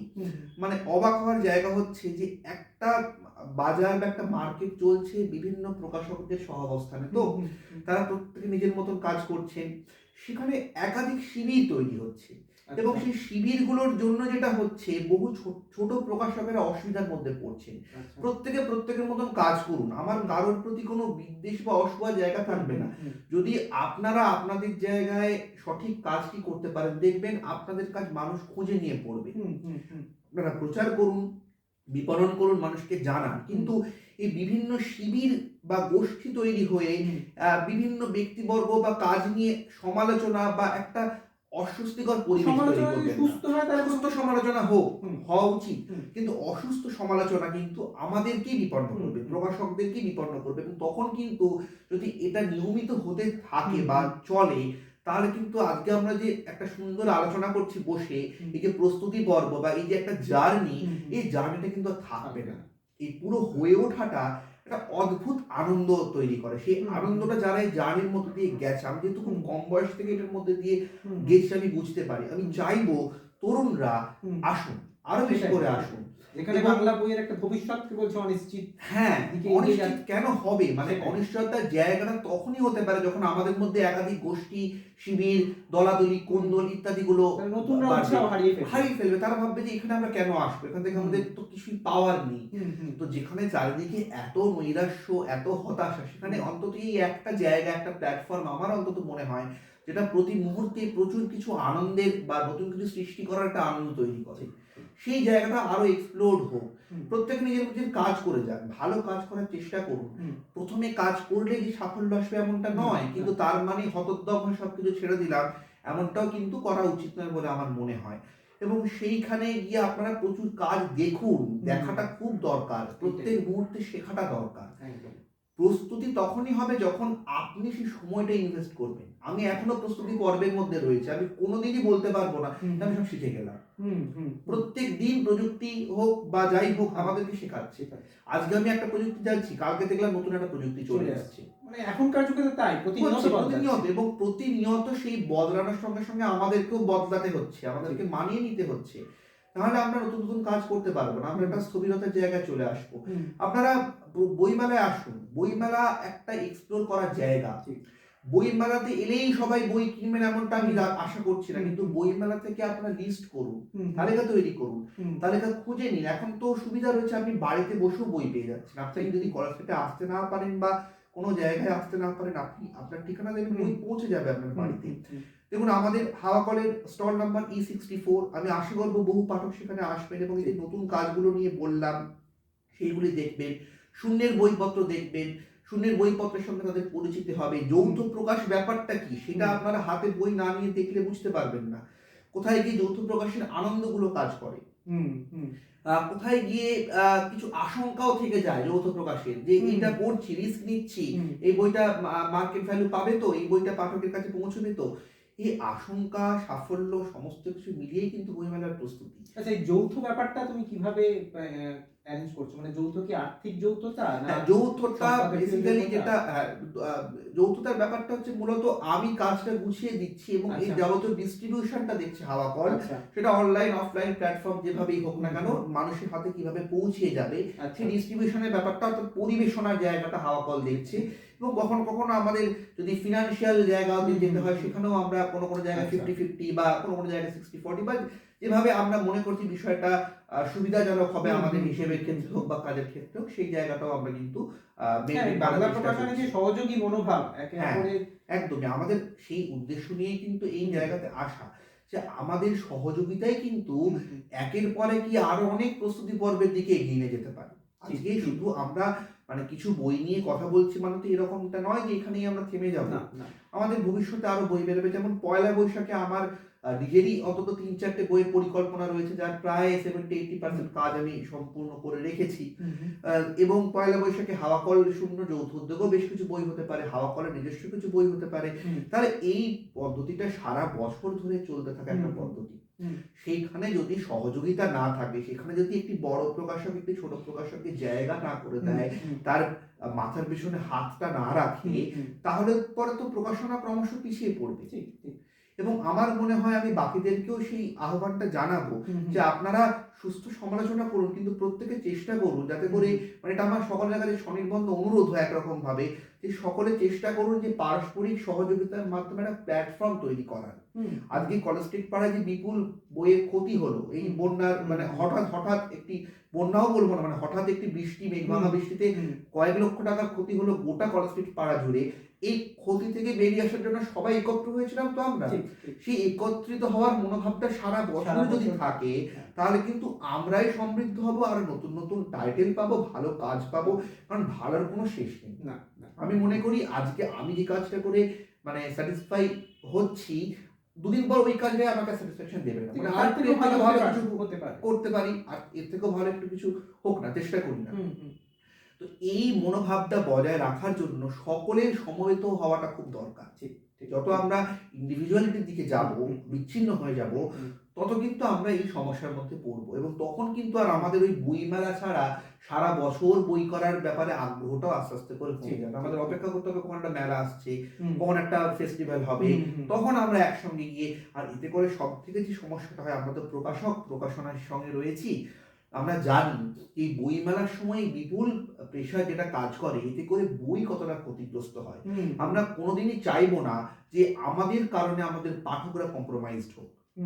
একটা প্রেস, সেটাও চলে কিছু মানুষ এবং যন্ত্রের সহাবস্থানে, তাই তাদের উপরে বিপুল চাপ বা ভার চাপিয়ে দেওয়াটা তো কখনো কাজ হতে পারে না। কিন্তু বইমেলাতে গিয়ে সেরকমটাই হয়ে দাঁড়াচ্ছে নানা রকম প্রস্থানের কারণে, যে এত প্রেশার হচ্ছে, কোনো বইটারই কোয়ালিটি ঠিকঠাক মেনটেন করা যাচ্ছে না। এতে করে না খুশি হচ্ছেন প্রকাশক, না খুশি হচ্ছেন সম্পাদক, না খুশি হচ্ছেন লেখক, এবং ক্রেতা তো বটেই। কারণ দিনের শেষে ক্রেতা কিন্তু একটা নির্দিষ্ট অর্থমূল্য দিয়ে বইটি সংগ্রহ করছেন। ফলে তিনি আমাদের লক্ষ্য, এটা মাথায় রাখতে হবে, লক্ষ্যে যদি অসন্তুষ্ট হয় তাহলে কিন্তু মুশকিল আছে। যিনি একটা অ্যামাউন্ট দিয়ে বই কিনবেন, তার একটা এক্সপেকটেশন থাকবে যে আমি এই দামটা দিচ্ছি, ফলে আমি সেই দাম অনুযায়ী একটা নির্দিষ্ট মূল্য ধার্য করেছি, মানে একটা প্রোডাক্ট পাবো। সেইটা যদি স্যাক্রিফাইসড হয়ে যায়, তাহলে তো আমরা আমাদের সত্তা থেকে বেরিয়ে গেলাম। সারা বছর কাজ হোক, তার জন্য আমাদের একত্রিত হওয়াটা দরকার, নাহলে এই প্রস্তুতি পর্বের কোনো মানে হয় না। কারণ একটা সময় গিয়ে যাবতীয় কাজ প্রেসে চাপিয়ে দিলাম, প্রেসই বা কোথায় যাবে, মেশিন বসে যাচ্ছে, রিসোর্স লিমিটেড। আর সব থেকে বড় কথা হচ্ছে যে এখন এই প্রিন্ট অন ডিমান্ড আসাতে যেটা অসুবিধাও হয়েছে, সুবিধা তো হয়েছে বটে, আমরা ছোট প্রকাশকরা সার্ভাইভ করতে পারছি, কিন্তু এই যে খুচরো বই, একটা বই 50 কপি ছাপতে প্রেসকে যে পরিমাণ লেবার দিতে হচ্ছে, ওটা 200 ছাপতেও কিন্তু সেই লেবারটাকে দিতে হতো। এই যে খুচরো লেবারটা প্রেস দিতে হচ্ছে, প্রেসের কিন্তু কাজ কিছু হালকা হচ্ছে না, আমরা বেনিফিটেড হচ্ছে, প্রেসের কিন্তু কাজের পরিমাণ আরো বাড়ছে। আর এই খুচরো কাজ হওয়ার জন্য মেশিন বসে যাচ্ছে, মেশিন ড্যামেজ হচ্ছে, সে তো যন্ত্র, তাকেও তো একটা সময় দিতে হবে, গ্যাপ দিতে হবে, চলবে কিভাবে না হলে। তাহলে এই প্রস্তুতি পর্বটা সারা বছর হোক, আমরা একত্রিত হই, একটা প্ল্যাটফর্ম তৈরি করি, এবং যত রকম ভাবে বিপণন করা যায়, মানুষের কাছে পৌঁছানো যায়, সেই চেষ্টাটা যদি আমরা নিই, আমার বিশ্বাস যে চেষ্টা থাকলে উপায় হবে, হতে বাধ্য। এবং প্রত্যেকটি মানুষের, বিশেষ করে তরুণী যারা আসছেন, তারা যতটা সম্ভব হোক নিজেদেরকে আরো সমৃদ্ধ করুন, জানুন, পড়ুন, দেখুন, ঘুরুন, মার্কেটটাকে এক্সপ্লোর করুন। এই কলেজ স্ট্রিট মার্কেটের মধ্যে এমন অমূল্য রত্ন ভান্ডার রয়েছে, যেটাকে নিজে স্বচক্ষে না দেখলে তার সন্ধান পাওয়া সম্ভব না। একটা বাধাইখানায় কি পরিমাণ পরিশ্রম হয়, একটা বইয়ের দাম নিয়ে আমরা কথা বলি, যে এত দাম বৃদ্ধি হচ্ছে কেন, একটা 75 পাতার বইয়ের দাম কেন 330 টাকা হবে হার্ড বাউন্ড বইয়ের দাম, বা একটা 130 পাতার বইয়ের দাম কেন 435 টাকা হার্ড বাউন্ড বইয়ের দাম হবে। আমরা ভেবে দেখি না যে ওই বইটা তৈরির পিছনে ঠিক কোন পরিশ্রমগুলো যুক্ত হচ্ছে, দামটা কিসের উপর ধার্য হচ্ছে। যিনি বইটা লেআউট তৈরি করছেন, তার পারিশ্রমিক রয়েছে, তার পরিশ্রম রয়েছে। সেই বইটা যে প্রেসে ছাপা হচ্ছে, সেইখানে প্রত্যেকটা ইকুইপমেন্টসের পরিশ্রম রয়েছে। সেই বইটা তো একটা কেরিয়ার হয়ে এসে পৌঁছচ্ছে আমাদের হাতে, তার একটা পরিশ্রম রয়েছে। সারা বছর যে বইটাকে আমি সংরক্ষণ করব, সংরক্ষণের একটা ব্যয়ভার রয়েছে। আমি যদি কোনো স্ট্যাক ভাড়া নিই কলেজ স্ট্রিটে, স্ট্যাকের একটা নির্দিষ্ট ভাড়া দিতে হয় প্রত্যেক মাসে, তার একটা মূল্য রয়েছে। যে লোকটা বাধাই করছে, যে লোকটা বই ছাপছে, যে লোকটা বইটাকে স্প্রিং র্যাপ করছে, প্রত্যেকের পরিশ্রম যুক্ত হচ্ছে বইটির নির্ধারিত মূল্যে। এবং যে সময়ে দাঁড়িয়ে আমরা বাজার করতে গেলে 500 টাকা আমাদের কাছে কম মনে হয়, সেই সময় দাঁড়িয়ে আমরা আশা করি কিভাবে যে একটা 75 পাতা বা একটা 80 পাতার হার্ড বাউন্ড বইয়ের দাম 150 টাকা বা 200 টাকা হবে? বইয়ের মূল্য তো বাজারের মূল্যের সঙ্গে সম্পৃক্ত। যদি দ্রব্যমূল্য বাড়ে, বইয়ের মূল্য বাড়বে। এইবারে বিপুল জিএসটি বেড়েছে, কাগজের দাম বেড়েছে, তাহলে এই খরচটা আসবে কিভাবে? এটা আমি ক্রেতাদেরকে অনুরোধ করব, পাঠকদেরকে অনুরোধ করব যে ছাড়ের পিছনে ছুটবেন না। আমাদেরই একটা মানে খুব বড় ত্রুটি হচ্ছে, আমরা সারা বছর ছাড় মেলা করছি। কেন ছাড় মেলা হবে? সারা বছর ছাড় মেলা কেন হবে? বছরের নির্দিষ্ট সময় একটা দিন ছিল যখন আমাদের বই বাজার বলে একটি বিষয় হতো নর্মালি। আমি আমার ছোটবেলা দেখেছি যে বছরের একটি নির্দিষ্ট সময়ে প্রকাশনাগুলি স্টক ক্লিয়ার করতো। কেন করতো? সারা বছর তারা যে বইগুলি করছে সেই বই তো তখন আর কম করে ছাপার জায়গা ছিল না। বই উই লাগতে পারে, বই ড্যামেজ হতে পারে, বই নষ্ট হতে পারে। তাহলে সেই বইগুলো কম দামে যারা ইয়ং জেনারেশন, যাদের কাছে সত্যি বেশি টাকা নেই, তাদের জন্য বই বাজারে ছেড়ে দেওয়া হতো। আমরা 500 টাকার বইতে 50%, 400 টাকার বইতে 50% ডিসকাউন্ট পেতাম। বইগুলো ডিসপুটেড হতো কোথাও কোথাও, বা কোনো সময় খুব ভালো কোয়ালিটির বই পেতাম, কিন্তু সেটা হচ্ছে স্টক ক্লিয়ার করা। তাহলে বছরের একটি নির্দিষ্ট সময়ে আমরা সেই স্টক ক্লিয়ারটা করি না, কোনো তো কেউ তো বাধা দিচ্ছে না, কিন্তু সারা বছর এই যে মনসুন সেল, এই যে পূজার সেল, মাথায় রাখতে হবে প্রত্যেকটি প্রোডাক্টের স্বতন্ত্রতা থাকে। বই, জামা কাপড়, বাজার হাট এক নয়, প্রত্যেকটাই প্রোডাক্ট, কিন্তু প্রত্যেকটা প্রোডাক্টের নিজস্ব প্রোডাক্ট ভ্যালু রয়েছে। সেই ভ্যালু বা মূল্যবোধটাকে যদি আমরা নিজেরাই পাল্টিয়ে ফেলি প্রকাশক হিসেবে, তাহলে সেই জায়গাটা সত্যি খুব কষ্টের, যন্ত্রণার। আমি আজকে আমার বইটা সাময়িকভাবে বিক্রি হচ্ছে না বলে, আমার স্টকটা ফাঁকা করতে হবে বলে আমি একটা বইকে 35% ডিসকাউন্টে, 40% ডিসকাউন্টকে পাঠককে যদি দিয়ে দিই, তাহলে পাঠক অভ্যস্ত হয়ে যাবে সারা বছর ওই ছাড় পেতে। ওই সময়টার জন্য সব তারা অপেক্ষা করবে যে কখন এই সময়টা আসবে। এতে করে তো সার্বিকভাবে পাঠকগণের ক্ষতি করছে। এটা তো আমাদের মাথায় রাখতে হবে যে একজন পাঠক, যারা সিরিয়াস পাঠক হোক, যারা বই খুঁজে পড়তেন, তারাও কিন্তু খুঁজছেন না। তারা অপেক্ষা করছেন কোন সময় আমি ছাড় পাবো, তখন আমি বইটা গ্র্যাব করবো। এবং সব থেকে দুঃখের বিষয় যে কে কি বই কিনছেন জানেন না, ছাড়ে গেছেন, যা বই পাচ্ছেন মুঠো করে নিয়ে চলে আসছেন, বাড়িতে এসে ছবি তুলে পোস্ট করছে সোশ্যাল মিডিয়াতে যে পাঠকের থেকে সংগ্রাহকের সংখ্যা বেশি হয়ে যাচ্ছে, আজকে এই বইগুলো আমি অমুক ছাড় মেলা থেকে সংগ্রহ করলাম। তাহলে আমাদের কি দায়িত্ব হয় না যে এই ছাড় মেলা ব্যাপারটাকে বন্ধ করা? আমরা স্টক ক্লিয়ার করি না, বছরের নির্দিষ্ট একটা বা দুটো সময় আমরা একটা নিজেরা উদ্যোগ নিয়ে বই বাজার করি কলেজ স্ট্রিটে, কিচ্ছু না, প্রত্যেকে বিপণনীতে বই বাজার করছে, পাঠক এসে খুঁজে নিয়ে সেই বই কিনে নিয়ে যাবে। এবং সেখানে আমরা ডিসকাউন্ট এমন রাখবো যাতে করে এই যে বারবার করে আমরা বলি না, কলেজ পড়ুয়া, স্কুল পড়ুয়া তারা বই কিনতে পারবে না, তাদের কাছে টাকা থাকবে না, তারা কিন্তু ভালো বই খুঁজে নিয়ে পড়ে। টাকা থাকবে না এমনটা কিন্তু সবসময় কার্যকরী হয় না। ভালো বই হলে তারা দাম দিয়েও কিনতে রাজি। আমরা অভ্যেসটাকে বদলে দিচ্ছি। সারা বছর ছাড় মেলা বন্ধ হোক, নির্দিষ্ট সময় ছাড় মেলা হোক, বই বাজার হোক, সেখান থেকে এসে মানুষ বই সংগ্রহ করুন, বই জানুন। আর সারা বছর আমরা অন্তত নিজেরা স্ট্রিক্ট হই যে আমাদের বইতে যে সারা বছর যে ছাড় চলে কলেজ স্ট্রিট পারে 20%, আর যেখানে ডিস্ট্রিবিউটারদের কখনো 35, 40, 33 যে যেরকম ভাবে দিতে চান আর কি, সেইটাই আমরা মানদণ্ড নির্ধারণ করি। দেখি না যে এই জায়গায় আমরা স্টিক করে থাকলে পাঠককে আবার আমরা ফেরাতে পারি কিনা। আমরা যদি আমাদের জায়গাটাকে ছেড়ে দিই, সহজলভ্য করে দিই, তাহলে তো মানে পাঠকের থেকে আমরা অনেক দূরে চলে যাব। মানে পাঠক, এটাও যেমন মানে সমস্ত শিল্পের ক্ষেত্রে যে পাঠকের কাছে কি পৌঁছা বলছে আজকে ভূত প্রেত এইসবের বই ছাড়া পড়ছে না, বাকি বই কি পাঠকদের সামনে আনা হচ্ছে? এক্স্যাক্টলি।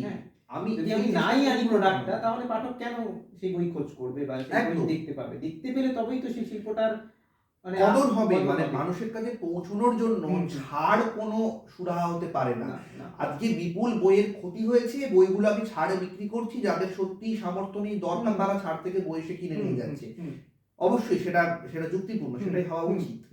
কিন্তু সারা বছর আমি নানান অমুক সেল তমুক সেল দিয়ে যদি আমার প্রোডাক্ট ভ্যালুটাকেই বাজারে কমিয়ে ফেলি, নিজের কনফিডেন্স আমি কেন করলাম? তাহলে আমার তো করার কোনো কারণ ছিল না। আমি একটা বইয়ের পিছনে ইনভেস্ট করেছি, আমার তো কিছুটা হলেও সেখানে একটা পরিশ্রম বিনিয়োগ আমি করেছি। তাহলে তুমি বলছো কি নির্বাচনের ক্ষেত্রেও ত্রুটি থেকে যাচ্ছে? আর নির্বাচনটা তুহিনদা সবসময় আমি বলবো ত্রুটি থাকে না। কেন বলবো? কারণ নির্বাচনটা সবসময় প্রকাশকের যে হাতে থাকে এমনটাও নয়। অনেক সময় এমনও হতে হয় বিষয়টা যে কিছু বই প্রকাশককে করতেই হয়, প্রকাশক সেই বইগুলো করতে বাধ্য থাকে, এরকম বহু ক্ষেত্রে হয়।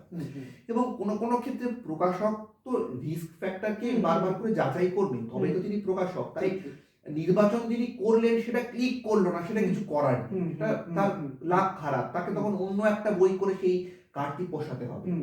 কিন্তু নির্বাচনটা ত্রুটিপূর্ণ কিনা সেই জন্য যে সময়টা দেওয়া ব্যাপার সেইটাই তো আমরা দিচ্ছি না। আমরা তো ছাড় দিয়ে ব্যাপারটাকে প্রথমেই লঘু করে দিলাম। আজকে বইমেলাতে যে আমি টাইটেল 3টে বা 4টে বা 5টা করবো, যেমন শিবাংশু মুখোপাধ্যায়ের 2টো কবিতার বই আমি করেছি, ওনার কবিতার সম্পর্কে কারোর কোনো ধারণাই নেই, হৃদয় মানে চাইনি এবং নিজের সঙ্গে একা। আমার সেখান থেকে কোনো মানে আমি মানে এটাও জানি যে সেই বই বিরাট লোক কিনে পড়বেন না, কিন্তু আমার মনে হয়েছে করা দরকার, আমি করেছি। কিন্তু যদি আজকে আমি এত কথা বলবার পরে এই বইটা 2026-এর পয়লা বৈশাখে গিয়ে বলি এখন হচ্ছে পয়লা বৈশাখের জন্য আমি একটা বিশেষ ছাড়ের ব্যবস্থা করছি, যারা কিনবেন সবাই 35% ডিসকাউন্ট পাবে, তাহলে আমি তো নিজের সঙ্গে সবার আগে মানে অনিয়মটা করলাম। আমি তো সময় দিলাম না সেই বইটাকে বাজার ঘুরে আসার। আজকে 1.5 বছর সময় যাক, তারপরে যদি আমি সিদ্ধান্তটা নিই, সেটা একটা জাস্টিফিকেশন হয় যে হ্যাঁ 1.5 বছর ধরে বইটা স্টকে রয়েছে, বইটা আমার আর রাখার জায়গা নেই, নতুন টাইটেল বাড়ছে, আমার বইটা ড্যামেজ হচ্ছে, আমি বইটাকে ছাড়বো। বই বাজার করলাম, স্টক ক্লিয়ার করলাম, এভাবেই চলতো এতদিন পর্যন্ত, দীর্ঘদিন এভাবেই প্রকাশকদের ধৈর্য কমছে অবশ্যই। এবং এর বড় কারণ হচ্ছে এই প্রিন্ট অন ডিমান্ড। আমি চাইলেই 20 কপি বই পেয়ে যাচ্ছি, চাইলে 30 কপি বই পেয়ে যাচ্ছি। যখন আমি 200 বইয়ের কমে বই পেতাম না, তখন তো আমার ইনভেস্টমেন্ট আমি 200 কপিতে করে দিয়েছি। এখন আমি কি করলাম, একটা ইনভেস্টমেন্টকে 3টে বা 4টে পার্টে ভাগ করে ফেললাম, এই বইয়ের জন্য এই টাকা, এই বইয়ের জন্য এই টাকা, এই বইয়ের জন্য এই টাকা, এই বইয়ের জন্য এই টাকা। তাহলে ইনভেস্টমেন্টকে আমি ডিস্ট্রিবিউট করলাম 3টে বা 4টে ধাপে, যে 50টা বই করবো, এই তার জন্য এই পরিমাণ পুঁজি, আরো 50টার জন্য এই পরিমাণ পুঁজি। এই ডিস্ট্রিবিউশনটাতে কি হলো, আমার 4টে টাইটেল হয়ে গেল, আমার ধৈর্যটা কমে গেল। আগে আমি একটা বইয়ের পিছনে ইনভেস্ট করে অপেক্ষা করতাম যে আমার কখন বইটা বিক্রি হবে, এখন আমি 4টে বই করে ফেলছি, এই বইটা বিক্রি হচ্ছে, ওইটা কেন হচ্ছে না, তাহলে ওইটা আমি সারা বার করে দিই। এই যে প্রিন্ট অন ডিমান্ড আসার জন্য অসুবিধার জায়গাগুলো, এইগুলো নিয়ে আমার মনে হয় আরো কাজ করার দরকার আছে, আমাদের ভাবতে হবে। আজকে বাজারে সায়েন্স ফিকশনের জনপ্রিয়তা প্রবল, আজকে বাজারে তন্ত্র মন্ত্র গোছের লেখালেখি জনপ্রিয়তা ভীষণ, কিন্তু আজকে বাজারে অল্টারনেটিভ সাহিত্য জনপ্রিয়তা নেই, আজকে বাজারে যদির মতন বইয়ের পাঠকপ্রিয়তা নেই, বা আজকে বাজারে একটা পুনরুদ্ধার গ্রন্থমালা লোকে খুঁজে নিয়ে পড়ছে না। কেন পড়ছে না, কেন সেই জায়গাটা আমরা করে দিতে পারছি না, সেইটা নিয়ে কি আমরা আলোচনা করছি না। যখন আমরা দেখছি এইটা বিক্রি হচ্ছে না, আমরা তখন সহজ একটা পদ্ধতিতে চলে যাচ্ছি, তাহলে তুমি এটা বেশি ছাড়ে বেচে দাও, হয় ওয়েবসাইটে বেচে দাও, নাহলে প্ল্যাটফর্মে বেচে দাও, নাহলে বইয়ের দোকানে একটা দিন বলে যে আজকে আমাদের ছাড় উৎসব চলছে, অমুক থেকে অমুক দিন এলে আপনারা এত% ডিসকাউন্ট পেয়ে যাবেন। তাহলে আমরা নিজেরাই নিজেদের সঙ্গে জাস্টিফিকেশনটা দিতে পারছি না। আমাদের দায়, এটা আমাদের সকল প্রকাশকের কাছে আমার অনুরোধ থাকবে, যারা বাংলায় কাজ করছেন বা করবেন বলে ভাবছেন ভবিষ্যতে, প্রত্যেকটি মানুষকে আমি ভাবতে অনুরোধ করব যে এই সহজ পন্থার দিকে আমরা হাঁটবো কিনা, যে কিছু হলো না, আমরা একটা ছাড়ের বন্দোবস্ত করলাম, আচ্ছা অন্য কোনো দোকানে হচ্ছে না, আমাদের দপ্তরে চলে আসুন, তাহলে আমরা এখান থেকে আপনাকে বেশি ডিসকাউন্টে বইটা দিয়ে দেবো। অন্য পদ্ধতি ভাবা হোক। ডিসকাউন্টটার জন্য আমরা হয়তো বেশি, আমরা এইটা বড়জন ভাবতে পারি যে আজকে একটা সপ্তাহান্ত, আজকে ছাত্রছাত্রীদেরকে আমরা এই ছাড়ে বই দেব। অনেকগুলো বিকল্প রাস্তা কিন্তু ভাবার রয়েছে, এমনটা নয় যে রাস্তাগুলো নেই। আজকে বইঘর.in যদি আমি বই দিই, আমি বলে দিলাম যে আজকে বইঘর.in এর অমুক সপ্তাহটা কেবল স্টুডেন্টসদের জন্য হবে, প্রত্যেকে নিজের আইডি কার্ড জমা দিক, যে বই দরকার সেই বই তারা এই পরিমাণ ছাড়। যারা সত্যি নিডি ফ্যামিলি থেকে আসে, তাদের দরকার হয়, আমরা বুঝতে পারি তাদের কাছে সবসময় এই টাকাটা থাকে না, আমরা নিজেরা ব্যবস্থা করি যাতে করে তারা সর্বাধিক ডিসকাউন্টে বইটা পায়। তাহলে সেই পরিশ্রমটা আমরা কেন করব না, সেই সন্ধানটা আমরা কেন করব না? প্রকাশক তো একজন মানে সন্ধানকারীও বটে, তাকে তো অনুসন্ধান করতে হবে, খুঁজতে হবে কার কোনটা কোন বিষয়ে কতটা প্রয়োজন এবং প্রয়োজন নেই, এই ব্যাপারগুলোর বিভাজন করতে হবে, এগুলোকে আলাদা করতে হবে। আমি আমার সিরিয়াস টাইটেল বিক্রি হচ্ছে না বলে আমি সেটাকে একটা সপ্তাহান্তে প্রচুর ছাড়ে বেচে দিলাম, এটা তো মানে ঠিক নয়। যেটা বলছিলে যে বইয়ের মূল্য নির্ধারণের ক্ষেত্রে, তো যে পরিশ্রম, যারা পরিশ্রম করছে বইয়ের পিছনে, তারা যথাযথ যদি পারিশ্রমিক একটা সময় পেতে না শুরু করে, তখন সেই নির্মাণ কার্যও তো ব্যাহত হবে। তুমি খুব সত্যি কথা তোমাকে বলি তো, কিন্তু আমি তো এই পুরো হয়ে ওঠার জার্নিটার সঙ্গে জড়িত, হলপ করে বলতে পারি এখনো কলেজ স্ট্রিট থেকে শুরু করে অন্যত্র যা যা কাজ হয়, কেউ ন্যায্য মূল্য পান না। বাধাইখানায় বলো বা যেখানে ছাপা হচ্ছে সেই ছাপার কারিগররা বলো, এদের কথাটা জানি না একটা বই হয়ে ওঠে কিভাবে, সেই প্রসিডিওরটা এই প্রকাশক বা আমরা যারা কয়েকজন ভেতরে গিয়ে খোঁজার চেষ্টা করেছি, হুম। তাদের বাইরে কজন জানে, কজন মানুষ তাহলে জানে। আগামী তুমি প্রকাশক হিসেবে বলছো, মানে আগামী প্রজন্ম সেই কারিগররাও তো আসবে না তাদের। না, তো সেক্ষেত্রে আমাদের তো সেই জায়গাটা তৈরি করা উচিত যাতে করে তারা ন্যায্য মূল্যের কাছাকাছি পৌঁছতে পারে। তাহলে আমরা যদি বইয়ের সেই দামটা ধার্য না করি, হুম, হুম। তাহলে কিভাবে সেই টাকাটা আমরা তাদেরকে দিয়ে উঠতে দিয়ে উঠতে পারবো, পারবো। এটা তো আমাদের মাথায় রাখতে হবে। আর একটা বইয়ে আমি ইনভেস্ট করছি মানে ওইটা কিন্তু এককালীন। হুম, হুম। আমি কিন্তু ওই বইটা আজকে এই দামে পাওয়া যাচ্ছে আর ৩ মাস পরে আমি দাম বাড়িয়ে দিলাম তা কিন্তু হুম, নয়। হুম। যতদিন পর্যন্ত ওই প্রিন্ট থাকবে, ওই সংস্করণ থাকবে, ততদিন ঠিক, পর্যন্ত ঠিক। দামটা কিন্তু ওটাই ধার্য হবে। তাহলে একটা লং টার্ম ভিশন নিয়ে দামটা লং স্থির। টার্ম ভিশন নিয়ে দামটাকে স্থির করা হচ্ছে। আজকে আমি যখন আমার বই, আমি বলেই রাখছি একদম ওপেনলি সকলকেই বলছি, আজকে আমার ৩টে যে গল্পের বই আমি করতে চলেছি, প্রোডাকশন আমি একদম চেষ্টা করি 100% এরও বেশি ভালো কাজ করার চেষ্টা করি। হুম, কতটা করে উঠতে পারি জানি না।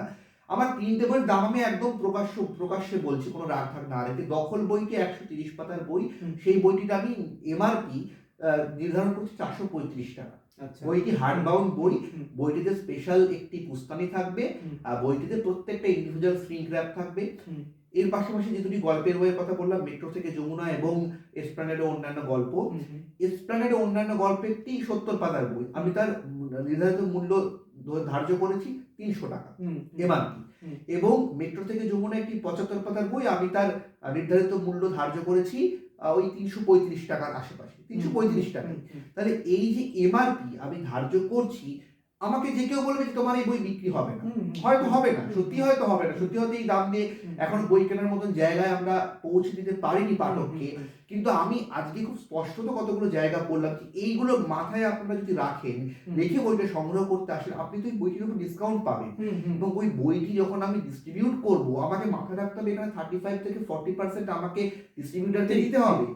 তার সঙ্গে সঙ্গে আমার এই এতগুলো খরচ রয়েছে, আমার যাতায়াত, আমার পরিশ্রম, আমার কভার তৈরি করা, আমার লেআউট তৈরি করা, আমার বাধাই কর্মীরা, এই মুদ্রণ গ্রন্থন শিল্পের পিছনে যে বিপুল মানুষের অবদান, তাদের পরিশ্রমের মূল্যটাকে ধার্য করবে। বা এই বইটা যে দিনের পর দিন আমি একটা র‍্যাক ভাড়া করে বা একটা জায়গায় রাখবো, প্রত্যেক মাসের খরচাটাকে ধার্য করবে। এবার এইগুলো ভেবে আপনারা যদি দেখেন বা আমরা যদি একটু ভেবে দেখি, তাহলে কি আমাদের মনে হবে যে এই বইয়ের এই দামটা খুব বেশি রাখা হয়েছে? ঠিক, ঠিক। একটা যেখানে কনটেন্টের প্রতি তোমার একটা সততা রয়েছে যে অবশ্যই। কনটেন্টটা পাঠককে স্যাটিসফাই করবে দিনের শেষে গিয়ে। অবশ্যই। তাই না? আমি ভালো জিনিস যখন চেষ্টা করছি আনার, হুম। আমার দামটা তো কনটেন্ট, প্রোডাকশন, তার সঙ্গে এই সব কটা মানুষের পরিশ্রমের সঙ্গে জড়িত। এবার এইটাই যদি আমি আজ থেকে ৩ মাস পরে মহা ছাড়ে বিক্রি করে দিই, তাহলে কি আমি আমার কনটেন্টের সঙ্গে লেখকগুলোর সঙ্গে জাস্টিফাই করতে পারলাম? এই মুদ্রণ শিল্পী, এই কারিগর শিল্পী, গ্রন্থন শিল্পীদের সঙ্গে জাস্টিফাই করতে পারলাম? সবাইকে আমি লঘু করছি কিন্তু। এটা আমাদেরকে মাথায় রাখতে হবে। এবং আমার মনে হয় যদি এই এতগুলো যে দীর্ঘ আমরা আলোচনা করলাম আজকে, এই সমস্ত বিষয়গুলো যদি আমরা মাথায় রাখতে পারি তুহিনদা, তাহলে আমাদের বইমেলার প্রস্তুতি পর্ব নিয়ে আমরা আরো অনেক বেশি কনফিডেন্ট হতে পারবো, অনেক ভালো কাজ আসতে পারে।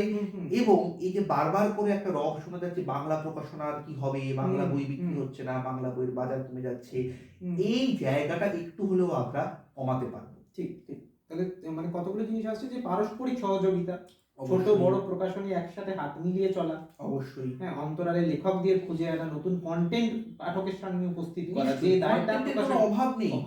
কন্টেন্ট প্রচুর, বহু মানুষ তারা ভালো লেখেন, তারা লিখতে চান, কিন্তু তারা প্ল্যাটফর্ম পাচ্ছে না। তাদেরকে জায়গা দিতে হবে। তাতেই তোমার বা আমার প্রকাশনা খুব জনপ্রিয় হয়ে যাবে তা নয়। দুটো লোক পড়লো, কিন্তু দুটো লোকই ২০০ লোক হবে না, এই গ্যারান্টি তো মানে কেউ দিতে পারবে না। দুটো লোকই তো একদিন ২০০ লোক হতে পারে। তাহলে এই রিস্কটুকু তো প্রকাশকের নেওয়া উচিত। এবং সবটা মাথায় রাখতে হবে, বইয়ের দাম দেখে নাক সিটকে পিছিয়ে গেলে চলবে না। এত দাম কেন, হার্ড বাউন্ড বইয়ের এত দাম রাখছেন আপনারা, তাহলে কি করছেন, আপনারা তো গলা কাটছেন না। ব্যাপারটা তা নয়, ব্যাপারটা এত একমাত্রিকও নয়। এই জার্নির সাথে পাঠককেও একটা আত্মীকরণ করতে হবে। আমরা যদি আর আমি পাঠককে দোষ দেব না, কারণ যদি একজন পাঠক সারা বছর ছাড়বে অভ্যস্ত হয়ে যান, তাহলে পাঠকের কাছে এই দামটা বেশি মনে হবে। অভ্যাসটা তো আমরাই খারাপ করছি। আমরা কেন করব? আমরা একটু অপেক্ষা করি। যারা প্রকাশনাতে আসছে, কেউ কিন্তু দুদিনেই বিশাল বড় জায়গা তৈরি করবে এই ভেবে আসছে না। প্রকাশনা একটা এমন প্ল্যাটফর্ম, একটা এমন ব্যবসা, যেখানে তোমাকে লং টার্ম ইনভেস্টমেন্ট করতে হবে, তোমাকে সময় দিতে হবে, অপেক্ষা করতে হবে। এবং সার্বিক যা রাজ্যের সমীকরণ, সার্বিক যা বিপণনের সমীকরণ তার সাপেক্ষে প্রকাশনা চলে। ঠিক, ঠিক। যদি স্কুলে কলেজে নিয়োগ না থাকে, যদি স্কুলে কলেজে শিক্ষক না থাকে, যদি ছাত্র না থাকে, তাহলে প্রকাশনা কিভাবে সার্ভাইভ করবে? আমাদেরকে মাথায় রাখতে হবে এইগুলো। আজকে আমি বারবার করে বলছি যে আমি কলেজ পাড়ায় বড় হয়েছি বলে কারা আমার হাতে ধরে সেই বইয়ের পরিচিতিগুলো করিয়ে দিয়েছেন? আমাদের মাস্টার মশাইরা। হিন্দু স্কুল 46 জন মাস্টার মশাইকে আমরা পেতাম, সেখানে এখন কতজন? 26 জন। স্টুডেন্ট কোথায় গিয়ে পৌঁছিয়েছে? তাহলে যে সোসাইটিটার উপর দাঁড়িয়ে এই যে এত পরিমাণ শিক্ষক বিভিন্ন স্কুলে নিয়োগ ছিলেন, তাদের ভবিষ্যৎ অনিশ্চিত হয়ে যাচ্ছে। বইয়ের সন্ধান কারা দেবে? ভালো বই কারা খুঁজে আনবেন? এই মানুষগুলো তো দিনের পর দিন কলেজ স্ট্রিট পাড়ায় আসতেন। আজকে আমি একজন যখন ছাত্র ছিলাম, আমার যে একটু বিপুল সংগ্রহ বইয়ের, এ তো আর দুদিনে হয়নি। আমি সেই ছোট্ট থেকে একটু একটু করে বই কিনেছি। কেন কিনতে পেরেছি? কারণ মাস্টার মশাইরা হাত ধরে বলতেন, চাঁদের পাহাড় পড়িসনি, আজকেই কিনে পড়বি। পথের পাঁচালী পড়িসনি, আজকেই পড়বি।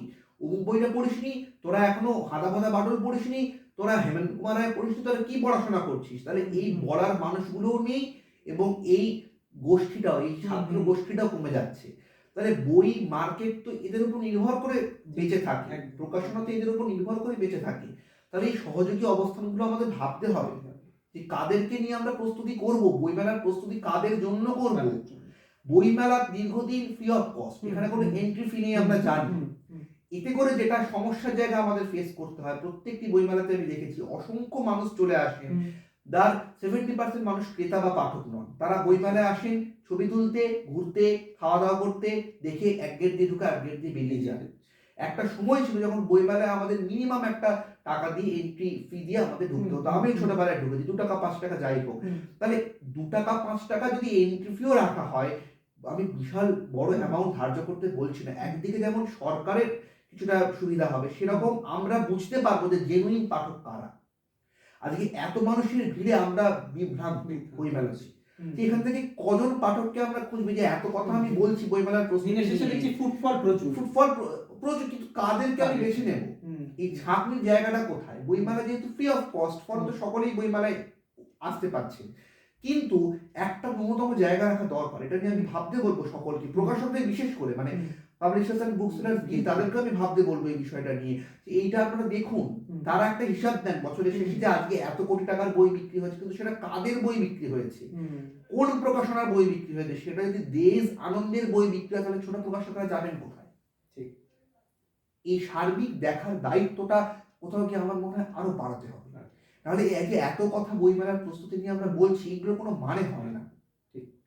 বই সবাই কিনবেন না, কারণ বইটা এখনো পর্যন্ত মানুষের ভাতটা খাওয়ার মতো জায়গায় পৌঁছয়নি। আমাদের ভারতবর্ষে এখনো পর্যন্ত আমরা শিক্ষার সেই জায়গায় পৌঁছতে পারি না, অন্তত পশ্চিমবঙ্গে নিয়ে যদি আমি বলি। কিন্তু যারা কিনবেন তাদেরকে আমরা নির্বাচন করি, জায়গাটা বোঝার চেষ্টা করি যে কতজন পাঠক আসছেন, প্রকৃত পাঠক যারা খুঁজে নিয়ে বই কিনবেন, পড়বেন। এখনো খুব দুর্ভাগ্যের বিষয়, বিভিন্ন পুরনো বইয়ের গ্রুপে দেখতে পাই যারা বই কিনবো বলে কমেন্ট করেন, তারা 40 ঊর্ধ্ব মানুষ, 35 ঊর্ধ্ব মানুষ, কিংবা আমাদের জেনারেশনের মানুষ। তাহলে 16, 17, 15, 18, 19 বছর বয়সী পড়ুয়ারা তারা কোথায়? বাংলা বইয়ের ক্ষেত্রে তাদেরকে আমরা খুঁজে পাচ্ছি না কেন?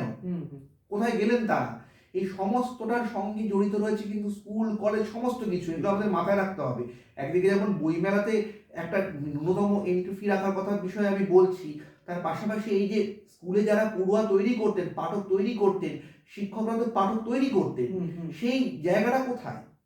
কলেজ স্ট্রিটে একটা সময় ছিল, আমি আমার ছোটবেলায় দেখেছি, 4টের পরে পা রাখা যেত না। বিভিন্ন স্কুলের ছেলেপিলে দলে দলে এসে তারা কেউ দেশে, কেউ দে বুক স্টোরে, তখন যে দোকানগুলো পরিচিত ছিল, সেখানে গিয়ে কেউ এনবিএতে গিয়ে, কেউ আনন্দতে গিয়ে বইপত্র খুঁজে খুঁজে খুঁজে খুঁজে কিনে পড়ছে। এখন দেখি শূন্য। এখন কারা বই কিনছে? ডিস্ট্রিবিউটাররা, অথবা সেই আমাদের বয়সী বা আমাদের থেকেও আরো বেশি বয়স্ক মানুষজনেরা। তাহলে এই জেনারেশনটা গেল কোথায়? লাইব্রেরি অর্ডার হতো, দীর্ঘ বই। আমার বাবা গ্রন্থাগারিক, আমি জানি কি বিপুল পরিমাণ বই লাইব্রেরি অর্ডার হয়েছে এক সময়। কোথায় অর্ডার? কোথায় গেল? বিনিয়োগ কোথায়?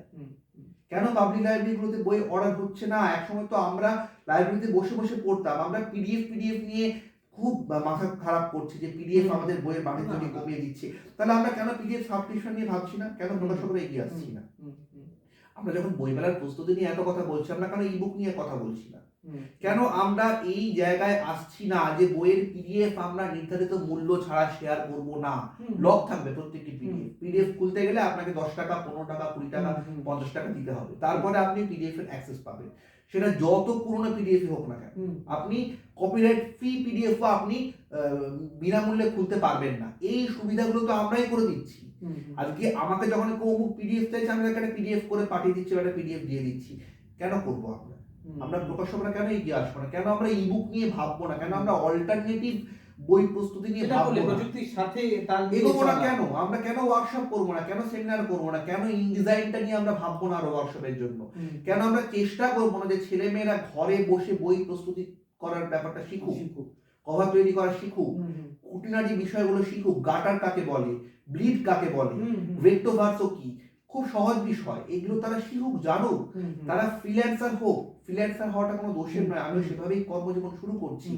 তারা জানুক, তাদের মধ্যে আগ্রহ তৈরি হোক এবং একটা নতুন কর্মসংস্থান তৈরি হোক প্রকাশনার মধ্যে দিয়ে। তাতে করে সার্বিকভাবে বই প্রস্তুতির দৃষ্টিভঙ্গিটা আরো বই পড়া সামগ্রিকভাবে গমগম করবে, সমৃদ্ধ হবে, শুধু না গমগম করবে। আমি তোমাকে দায়িত্ব নিয়ে বলতে পারি, তুমি কিন্তু আজকে 2026-এ দাঁড়িয়ে আমি যতগুলো দিক নিয়ে আলোচনা করলাম, এইটা নিয়ে যদি সত্যি আলোচনা তৈরি হয়, জায়গা তৈরি হয়, আমি আবারও বলছি ওই কলেজটি পাড়ায় পা ফেলা যাবে না। ঠিক ঠিক, মানে বিতান একটা প্রচন্ড আশার কথা আমাদের শোনালো, যেখানে দাঁড়িয়ে একটা নৈরাশ্যের মধ্যে দিয়ে আমরা চলছিলাম, বিশেষ করে বই পাড়ায়, বাংলার বই পাড়ায়। সেখানে বিতানের কথা নিশ্চয়ই তরুণ প্রজন্মকে একটা আশার আলো দেখাবে অবশ্যই। আচ্ছা, বিতান বইমেলার কথা বললি, যেটা আর একটা কথা আছে যে স্টল, কত নম্বর স্টলে এই শূন্য তোমাদের? অবশ্যই আমাদের বইপত্র পাওয়া যাবে E64 এর অবস্থানটি হচ্ছে 2 নম্বর এবং 3 নম্বর গেটের মাঝখানে। শাম্ভবী হাওয়া কলের যাবতীয় বই এবং শূন্য হাওয়া কল, শূন্যের বইপত্র এখানে আপনারা পেয়ে যাবেন সকলেই। এর পাশাপাশি শূন্যের বইপত্র আপনারা সহজ পাঠেও পাবেন। সহজ পাঠের স্টল নাম্বারটি আমি পরবর্তী সময়ে অবশ্যই আমরা অন স্ক্রিন দেখিয়ে দেওয়ার চেষ্টা করব। হ্যাঁ, সোশ্যাল মিডিয়াতে আমি জানিয়েও দেবো, সহজ পাঠের স্টল নাম্বারটি অবশ্যই জানিয়ে দেবো। এই দুই জায়গায় পাচ্ছি আমরা একদম। এবং আমি সহজ পাঠের অবস্থানটি বলে দিতে পারি, একদম যে বিশ্ব বাংলা দপ্তর তার মাসে হচ্ছে একটু এগোলে অনুষ্ঠুপের ঠিক উল্টো দিকে, একদম অপোজিটে। আচ্ছা, যদি খুব ভুল না করি গেট নাম্বার 5 থেকে 6 এর কাছাকাছি এইখানে হচ্ছে সহজ পাঠের স্টল। আমি পজিশনটি আপনাদের বলে দিলাম, পরে সোশ্যাল মিডিয়ায় বিতান অবশ্যই জানিয়ে দেবে সেই বিষয়ে। আর একটা বিষয় আমরা জানতে চাই যে যারা একান্তই বইমেলার মাঠে পা রাখতে পারলেন না, আচ্ছা, তারা বইমেলা চলাকালীন কি বই পেতে পারেন? যারা বইমেলার মাঠে পা রাখতে পারছেন না অবশ্যই বই পেতে পারেন। তার জন্য বইঘর.in রয়েছে, তার জন্য আমরা রয়েছি। কারণ আমরা সর্বতভাবে চেষ্টা করি বই মানুষের হাতে পৌঁছে যাক। যদি ব্যক্তিগতভাবে কেউ যোগাযোগ করেন, আমি এটুকু বলতে পারি তার বাড়িতে একদম নতুন বই পুরোপুরি দায়িত্ব নিয়ে পৌঁছে দেওয়ার ব্যবস্থা আমরা করব। যদি কোনোভাবে বইঘর.in এর পক্ষে কোনো সময় আমরা আছি, সেটাই বলছি, অবশ্যই আমাদের পক্ষ থেকে সহযোগিতা আছে, অবশ্যই সম্পূর্ণ সহযোগিতা। অনেক প্রকাশক বলেন যে বই মেলার সময়টা একটু অফ রাখুন। না না না, আমাদের সেরকম না, আমাদের আসলে সারা বছরই বই মেলা। কারণ আমরা তাই বলি মানে সারা বছর বই মেলা, ফলত আমরা সম্পূর্ণ সহায়তা করব যে আমাদের কোনো বই যদি দরকার হয়, প্রয়োজন হয়, আমরা সেই বইঘর.in কে পৌঁছে দেবো। মানে নতুন যা বই আসছে, 3টে বই তুমি যা বললে, অবশ্যই সাইটে লিস্টিং হবে এবং বইঘরের সমস্ত সোশ্যাল মিডিয়া প্ল্যাটফর্মে তার বিজ্ঞাপন হবে, যেটা আমরা বলি যে বইয়ের খবরটা পৌঁছক পাঠকের কাছে আগে, তারপরে সেই বই পড়ুক, দেখুক, জানুক বইটা সম্পর্কে, আগ্রহ হলে বইটা কিনুক। নিশ্চয়ই সেই জায়গাটা আমরা তৈরি করার চেষ্টা করছি বইঘরের মাধ্যমে। পারস্পরিক আদান প্রদান না থাকলে তো সেই জায়গাটা হবে না। কলকাতায় বসে একটা বইমেলার মাঠে বেরোচ্ছে বইটা, তার সে একজন দিল্লিতে বসে আছে, তিনি কিভাবে জানবেন কি করে? জানানোটা জরুরি। অবশ্যই অবশ্যই। এবং সেখানে বইঘর.in আমাদেরকে সারা বছর সহযোগিতা করে এবং বইমেলাতেও আমরা সেই জায়গাটা বজায় রাখি। সেই সহযোগিতা আমাদের পারস্পরিক সহযোগিতা থাকছে। একদম ঠিক আছে, সেই সহযোগিতা থাকছে। এবং এই উপস্থাপনা আপনাদের, আমরা আজকে বিতানকে পেলাম, এর বিগত পর্বগুলোতেও আমরা বেশ কিছু প্রকাশক বন্ধু দাদা দিদিদের সম্মুখীন হয়েছিলাম, তাদের কাছ থেকেও জেনেছি। সুতরাং শূন্যের বই, কি বই আপনারা চাইছেন, পাঠক একটা ফিডব্যাক যদি আপনারা এই ভিডিওর কমেন্টে জানান, তবে সেটাও বিতান দেখবে, আমরা বিতানের কাছে পৌঁছে দেবো। যে শূন্যের থেকে আগামী দিনে শূন্য যে ব্যতিক্রমী কাজগুলো করছে, অন্তরালে থাকা লেখক বা হারিয়ে যাওয়া বই, বাংলার প্রকাশনায় হারিয়ে যাওয়া বই, সেরকম নিয়ে কাজ নিয়ে আপনাদের কাছেও মতামত অবশ্যই থাকবে। পাঠক হিসাবে আপনাদেরও একটা দাবি দেওয়া থাকে যে এই ধরনের বই করুক প্রকাশক, যখন এই আমরা সাহসটা নিয়েছে বলবো। ঠিক আছে, এই সময় দাঁড়িয়ে বিতান সগর্বে বলছে যে আমার ব্যবসায়িক সাফল্যের থেকেও এই বই পাঠকের সামনে তুলে ধরাটা বেশি কারণ আমি জরুরি। সারা বছর খুব সামান্যই টাইটেল করি, মানে যেখানে কোনো প্রকাশনা হয়তো বছরে 60টা 70টা 100টা বই করে, আমার সেখানে সারা বছরের বই সংখ্যা 4 বা 5। ঠিক কিন্তু এই 4 বা 5 বই করার জন্য আমি যে মানসিক এবং দৈহিক পরিশ্রমটা দিই এবং যে পরিমাণ খাটাখাটনিটা করি, তার সার্বিক প্রোডাকশন থেকে শুরু করে সবটুকু বিষয় দেখার জন্য সেইটা কোনো অংশে কম নয়। এবং আমি বিশ্বাস করি সৎভাবে কাজ করলে, সৎ মানসিকতার সঙ্গে কাজ করলে ফল একদিন মিলবে। ঠিক। এবং আপনারা সেই উৎসাহটা যদি বিতানকে দিতে চান, অবশ্যই শূন্যের বই, শূন্য হাওয়াকল দুই প্রকাশনারই বই আপনারা সংগ্রহ করুন, বইমেলার মাঠে এসে সংগ্রহ করুন, বইঘর.in থেকেও সংগ্রহ করুন, বিতানকে ফিডব্যাক দিন যে কীরকম লাগছে তাদের প্রকাশনার বই অবশ্যই। আর এই চ্যানেলটিকে একটু সাবস্ক্রাইব করার অনুরোধ রইল আপনাদের কাছে, কারণ আমরা চেষ্টা করবো যে আজকে তো সমস্ত বই নিয়ে একটা সার্বিক পরিসরে আলোচনা হলো, বিতানের ইন্ডিভিজুয়াল বইগুলো নিয়েও একটা দীর্ঘ আলোচনার জায়গা তৈরি হয় বিতান যে ধরনের কাজ করছে সেই বইগুলো নিয়ে, তাদের লেখকদের নিয়ে, যারা অন্তরালে থাকা লেখক আমরা বলছি তাদের নিয়েও বিতান কথা আগামী দিনে আসার চেষ্টা করবে। কিন্তু তার একমাত্র উৎসাহ প্রদানের জায়গা যে চ্যানেলটা সাবস্ক্রাইব করলে আমরা বুঝতে পারবো যে আপনাদের এই প্রয়াসটা ভালো লাগছে। সুতরাং বইমেলার মাঠে দেখা হচ্ছে E65 স্টলে, E64 এর স্টলে, সেখানে শূন্য থাকবে, এটা হচ্ছে প্যাভিলিয়ন, মানে যেটা আগে ছিল হল, সেটা এখন তো উন্মুক্ত প্যাভিলিয়ন হয়ে গেছে, ফলে তো এটা 2 নম্বর এবং 3 নম্বর একদম সেখানে দেখা হচ্ছে। সেখানে বইঘর.inও থাকবে দিন বিশেষ বিশেষ দিনগুলোতে। তো সঙ্গে থাকুন, আগামী দিনগুলোতে বইয়ের সঙ্গে থাকুন। ধন্যবাদ।